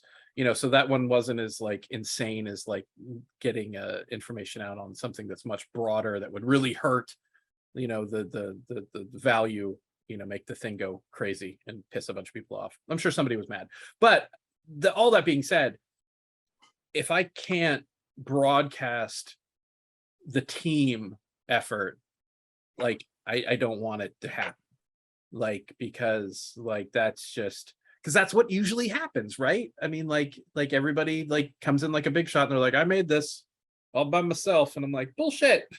Like, none of you did. What I do is I name the technique after the person who's done it first. I like that. You know what I mean? Like the Kailash scar on the clamp. He was the first one to do the scar on the clamp. I always refer to it as the Kailash scar. You know, Like that. You gotta minto that up. got to, because who am I? Who am I to, you know, if I'm there on YouTube doing the scar and I don't say anything, I'm just as bad as the guys I'm complaining about. You know what I Yeah, mean? yeah. Oh, and I think honestly, that is a mark of a true like artisan that like when you talk to the guys that make the original things, right? You've put them on a pedestal mentally ahead of time because you know since I was like 4, for Christ's sake, like I've seen these you know crazy long-haired bearded dudes in too tight jeans in these pictures making this stuff, you know, like in a haze of pot smoke or whatever the stories are. You know, we've romanticized it all over the years. And so when you meet them, it's kind of a head trip. But you very quickly realize like they're so low key and so like just like giving of the information, but also like humble and like I made this thing and I was part of a group and it's a group effort and I can't take credit for it, man. And you're like, yeah, but you made that. Da, da, da, da, da. They're like, well, all right, yeah, but I mean, like, but no. Let's talk about all the other guys that made it happen. And it's like that like self like what's the word? I'm trying to think of the word. But like, you know what I'm trying to get to. Exactly. Yeah. The and it was just important to say that they were part of it. And I mean, not even to claim that they were part of it, but just to recognize that they were part of it. right. Oh, and I think it was Bill George who described ILM as like a shoebox or a box, and an impossible like situation was put into it, and only because of the group of people and the disparate skill sets and the weird shit that everybody brought to the table could you put it out the other end and make it successful. Mhm. And that gets that concept gets lost in the telling along the way, and also like kind of doesn't happen a lot now with digital. I think I get the feeling that everybody sitting at a computer station in a vacuum is not a communal, conducive, creative thing where you can't riff off each other the way you could in meat space, for lack of a better term. And so we The lose a problem little bit of the solving's magic. completely different. I mean, it's Yeah. that there's that physical aspect of things that force you to make problem solving, you know, to do problem solving in a different way. When you do it digitally, you can flex those pixels. You can, Yeah. you know, Fix it in distort post. something. Yeah. Yeah, there's a real gratification to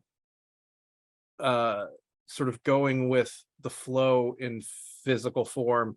There's a gratification that you cannot describe to somebody, and you can never anticipate it when you legitimately screw up or something doesn't behave the way you thought it was going to, and you have to now, you can't anticipate that, you have to now react, and to pull that off is a gratification that you cannot chase or describe. Like Yeah. I have, for lack of a better word, fucked up royally in certain places, like almost every build. And to overcome that makes me think I have gotten better. I have, you know, like, and what's the point of doing any of this if not to like grow the abilities Exactly. and further the scene. You, I think, are instrumental in making the lightsabers better. I mean, I came to you for a reason, mostly because you seem to know what you were talking about and that you were based in the United States. Like those are the first You're two. very convincing. Yeah, Is what he's saying. yeah. All right. But I also like to think, that we can kind of like smell bullshit in each other and like sense our like a kindred type spirit. Like you and I talked a little bit, and I'm like, all right, this dude's doing it for the same reason we're doing it in a different arena. The thing with me is, I am who I am. You get what you get. I've not put on a show. Yeah, I'm a 38-year-old nerd living at home who has a shed that builds lightsabers. yeah, and that you were very humble and like I knew nothing about you and you weren't giving anything up. I was like, all right, this dude's the deal. He's legit. like I didn't get scammer vibe off you, which if you are, hats off, you're playing the long game. Like the money up front, everybody, I got a guy right now, he's like, because I only have 3 left, and he's like, I'll pay for it today. I'm like, no, if you want it, I'll put your name on a piece of paper and it's yours. I'll pay for it right now. I don't want any money up front. What am I missing? What do you have 3 of? I need it. No, because my biggest thing is if something happens to me, you know, I had a serious head injury 2 years ago, to the point where they were saying you may not be able to do anything anymore. Yeah. So if anything were to happen to me, I don't want people out their money. And then another thing too is I have a full-time job that I put like 60 hours in a week just with that full-time job. So now if I take someone's money, it's kind of like, well, when are you working on my stuff? Yeah. I work 2 hours a night in the shed by myself. I'm relaxed. I'm calm. That calms me down working in there. Yeah. By the way, I have to say this. No one does what you do anymore. Like no one does that anymore. Everybody's trying to finance their project, you know, I do that, Brian. No, but you're right. Yeah, you don't do kids. So like we're not talking about but I don't take money up front either, and I don't do runs. You never take money up front, but and that's a rarity in this. Yeah, I do not do commissions. If somebody wants something, there's a guy that wants an X-Wing, right? And he was talking to me. He's like, I want a Luke X-Wing. I saw the one at Wonderfest. I need it. And I was like, I will make another one just because I got this shit into my hands and I now feel the desire to move something over a 0.5 millimeter, you know, whatever. It's so incremental compared to the one that I had just finished, that no one would notice unless I like held them up and was like, see, you know, but that syncs up and I'm like, okay, I'm going to make another one. I don't know when I'll be done because I have to make the parole sign from my childhood for some ungodly reason. And he's like, can I give you? And I'm like, no money. Nope. Like, I will not take a dime because you could die. I could die. We could have monkeypox. Like, I don't know. Like, when it's done, if you still are interested, we'll have a discussion. And then you can probably have it because I'll pivot to some other weird thing. Who knows what other child I found somebody took a photograph and in the background is the mom and pop toy shop sign where I got all my Star Wars toys as a kid. So I'm like, I gotta make that one next. So that one will be easier than the sign that I'm making right now from the shopping center that doesn't exist anymore.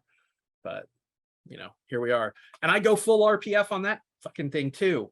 Like, I've been researching it. I've been on there. Long story short, there's a old, almost, was it called Googie? The sort of design, that parole sign, Brian. Yeah. Very 1960s. Yeah. And I remember it fondly as a kid. And then by the time I was a teenager, it was all rusted and it didn't work anymore. And it was bullshit. And it eventually got torn down, like all things in America, and replaced with a PF Chang's, literally, which is sad. But I'm making the sign because I can. And I go on the Annapolis sub forum on Facebook and I post a picture of it and people lose their minds. And I'm like, I had asked 3 questions. I'm like, does anyone remember what it looked like when Brits was there and it was brand new? What color was it? How long did it light up and function through the 70s? Like, we're talking 1979 is kind of where I'm sitting for how I want to weather it. Because that's like, you know, like the height of its decrepitude in my mind, but I know it got worse. And 3, does anyone have any other pictures of it? Or like, was this there or was this added in the 90s? And no one answered the question. It was just a thread of like, I used to get my sewing supplies from this, you know, like, fine. It just became a boomer reminisce thread, which I can't complain about. Eventually somebody was like, the shop part stopped spinning sometime late 70s, early 80s. And I was like, okay, cool. And somebody else said, no, it absolutely looked that bad that long ago. And I was like, thank you. It only took 3 weeks of you guys talking about the fucking Woodwards and Lothrop and the Sears Tire Center to get the information I'd asked for. But like, we all bring this intensity to everything we do. I feel like creatively, yeah. Which I think probably scares people sometimes.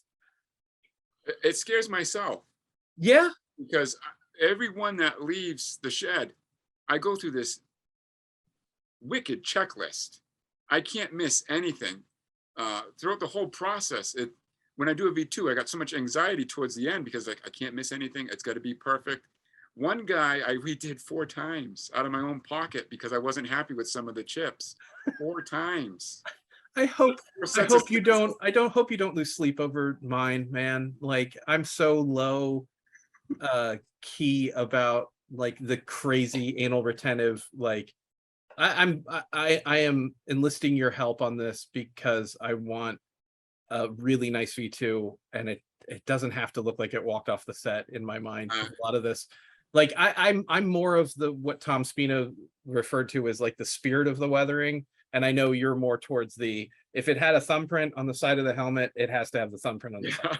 Which, hats off, that is a Fine. much harder road to travel down, in my opinion. So When I talk to the client and I'm like, you want to add the fishing line? And they say no. I'm like, oh, I'm heartbroken. I'm like, well, I'm going to include some fishing line in the box anyway, because the V2 needs the fishing line. where's their fishing line on the V2? I don't even know about this. On the Really? pommel. Yes. All So right. Well, if it makes you happy, you can add fishing line to mine. I hunted down the vintage freaking fishing line. Of course you No. did. The same No. color and everything. I went to this old fishing shop. The guy must smoke cigarette after cigarette, because when I opened up the door, it was just cigarette smoke hovering.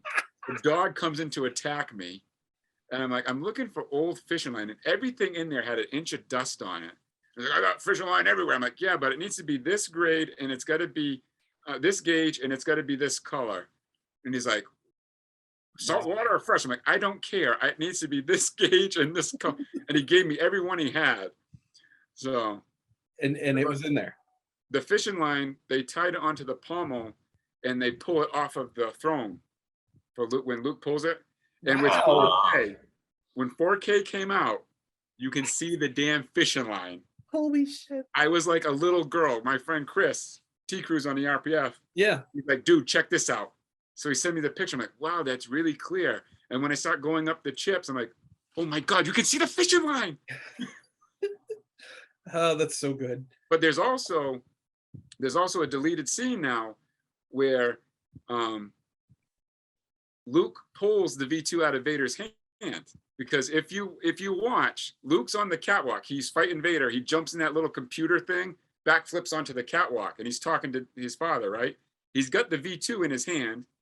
Vader throws the lightsaber that ignites on the wrong side and it cuts the catwalk, and stunt Luke falls down with the V2, right? Then Vader walks down the stairs and it cuts to the spaceship fight. There's a scene where Vader picks the V2 up and he's holding the V2 while he's taunting Luke. And if you look in the movie today, if you look, he's still got the V2 in his hand when he's taunting Luke. Wow. And then the story goes is when Luke screams, when he's talking about his sister turning the sister, Luke screams no. He pulls the V2 out of his hand, and they wired up fishing line so the V2 came straight into Luke's hand. And there's pictures of that. There's pictures of Luke pulling the V2 with the fishing line. So it could be fishing line left over from the pull or the throne room. Wow. Yeah, I live for this damn thing. I live for it. Yeah, and it shows, and it's such a cool thing to I get so excited over it. I don't share the stories too much because like I said, some people are out there to hurt you, And right. Same thing with my commissions. Like I never sent you an order form because you're like, just do it full tilt. But on my order form, I say, before we agree to doing this, please, I would like you to read this and agree to my terms, where please don't show detailed pictures of my paint chips, because I've got some photos that, I've had to pay for to get these paint chips. Yeah. And I've had people post pictures of their V2 that I sent them, not in exactly to what I said, don't close-ups. Yeah. And then people message them saying, I'm thinking about having Halliwax do my V2. Can you send me close-up pictures of this, and that, just to steal my oldest trick in the book? Yeah.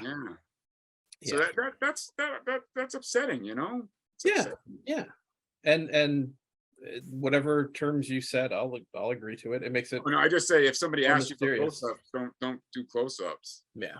It's only a matter of time before it gets out there. What's really interesting is, just personally speaking, I haven't taken a ton of photos of this saber that you made for me. I'm enjoying it thoroughly and I'm showing my friends, but I'm not bragging about it online. Like there's something that hit me psychologically at some point that I realized I don't need to prove anything to anybody anymore. I don't need to brag. I don't need to show like my collection of kits. I don't need to show off all my shit. I like to share what I build. And I take really nice, pretty pictures and throw them on my website. And I'm not going to be disingenuous. I know it's also like almost a for sale thread to some people. Like, you know, somebody might see that, like I still have the Topanga gas mine. If somebody wants to buy that, sure. You know, if we can agree to a price, why not? Because I'll put that money into the next crazy idea. But like, I don't feel a need to brag and show off all my shit. And it kind of makes it almost a little more special to me now in a weird way. Not that it's like privatized, but like, it's I'm not doing it to feel like a big shot. I'm doing it because I want the thing and I love it. Same. And like that's kind of a nice pure way to be. I'm the same exact way. I've never been a show off. I mean, Oh, I'm a show off, but like not about the shit that I've bought, I guess. Is what they ask me all the time, can you show us your collection? I don't have much. Right. But the thing is like I've been like this my whole life. I actually collect antique cars. I have a collection of antique Mustangs. I actually have an 81 DeLorean that I fully restored. What? And my family's no like, idea. You should go to this car show. You should do that. I said, no, I don't need to show it off. Yeah. You know, the DeLorean, I've had the DeLorean since I was 17. I put less than 400 miles on that car. I go in there, I'll wash it. I'll have at the time I was drinking soda. I haven't had soda in 8 years, but I have a ginger ale, wash it, sit there, maybe take a picture and then leave the garage. And people don't know I have this stuff because I just don't have the reason to show it or say it, you know? Yeah. It's interesting to see how you like evolve your presence, I guess, in the scene. And now I evolve my presence. Just posted a lot of posts saying wicked.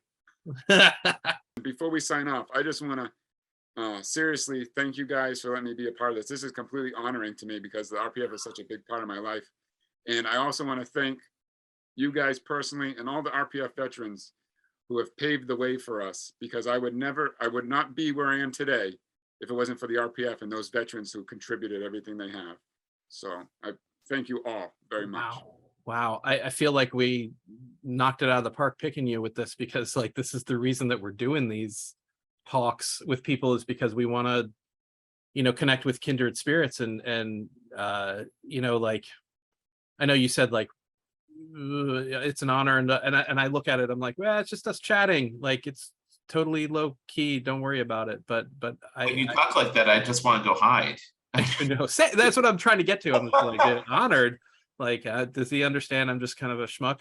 But I get it. I think that it's people like you, just to throw the compliment back, and now we're all like hugging virtually.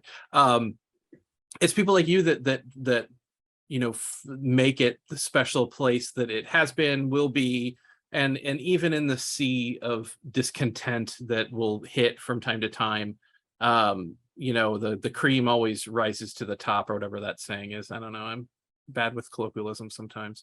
But yeah, without the kindness and the creativity and the determination, none of this gets done.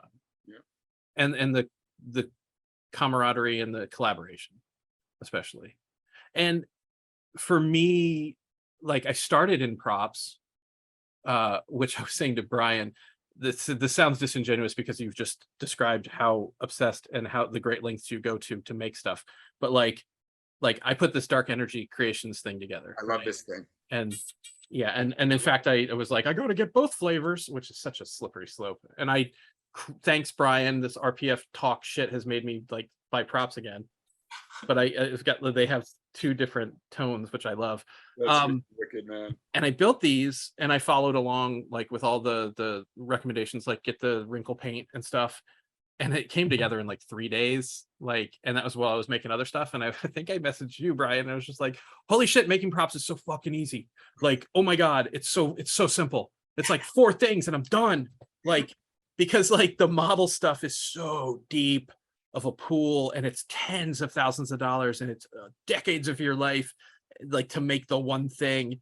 And I know props aren't like that, but it was really refreshing to dive back into the pool with something so simple as a droid collar, and realize when I made a droid collar the first time, it was $2,099, and it was an Irish Jedi kit, and half the parts you couldn't get, and I didn't understand, like, I couldn't quite do the electronics right, and it just wasn't what I wanted, and I sold it and whatever.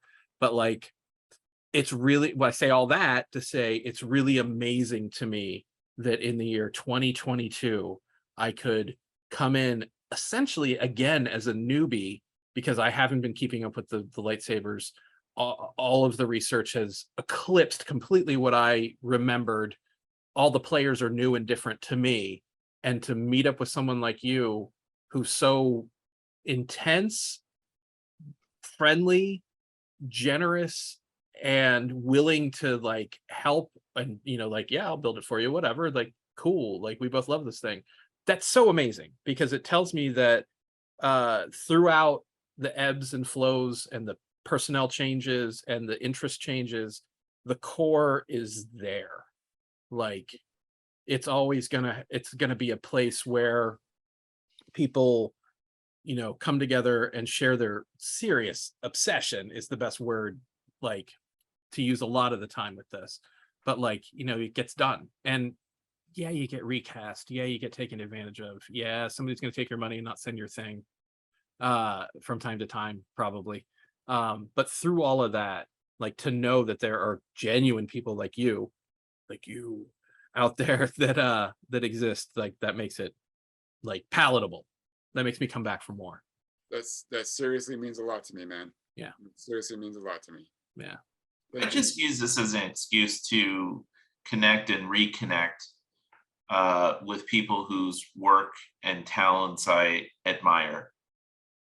So I'm just going to stop recording. Let's see, can I do it?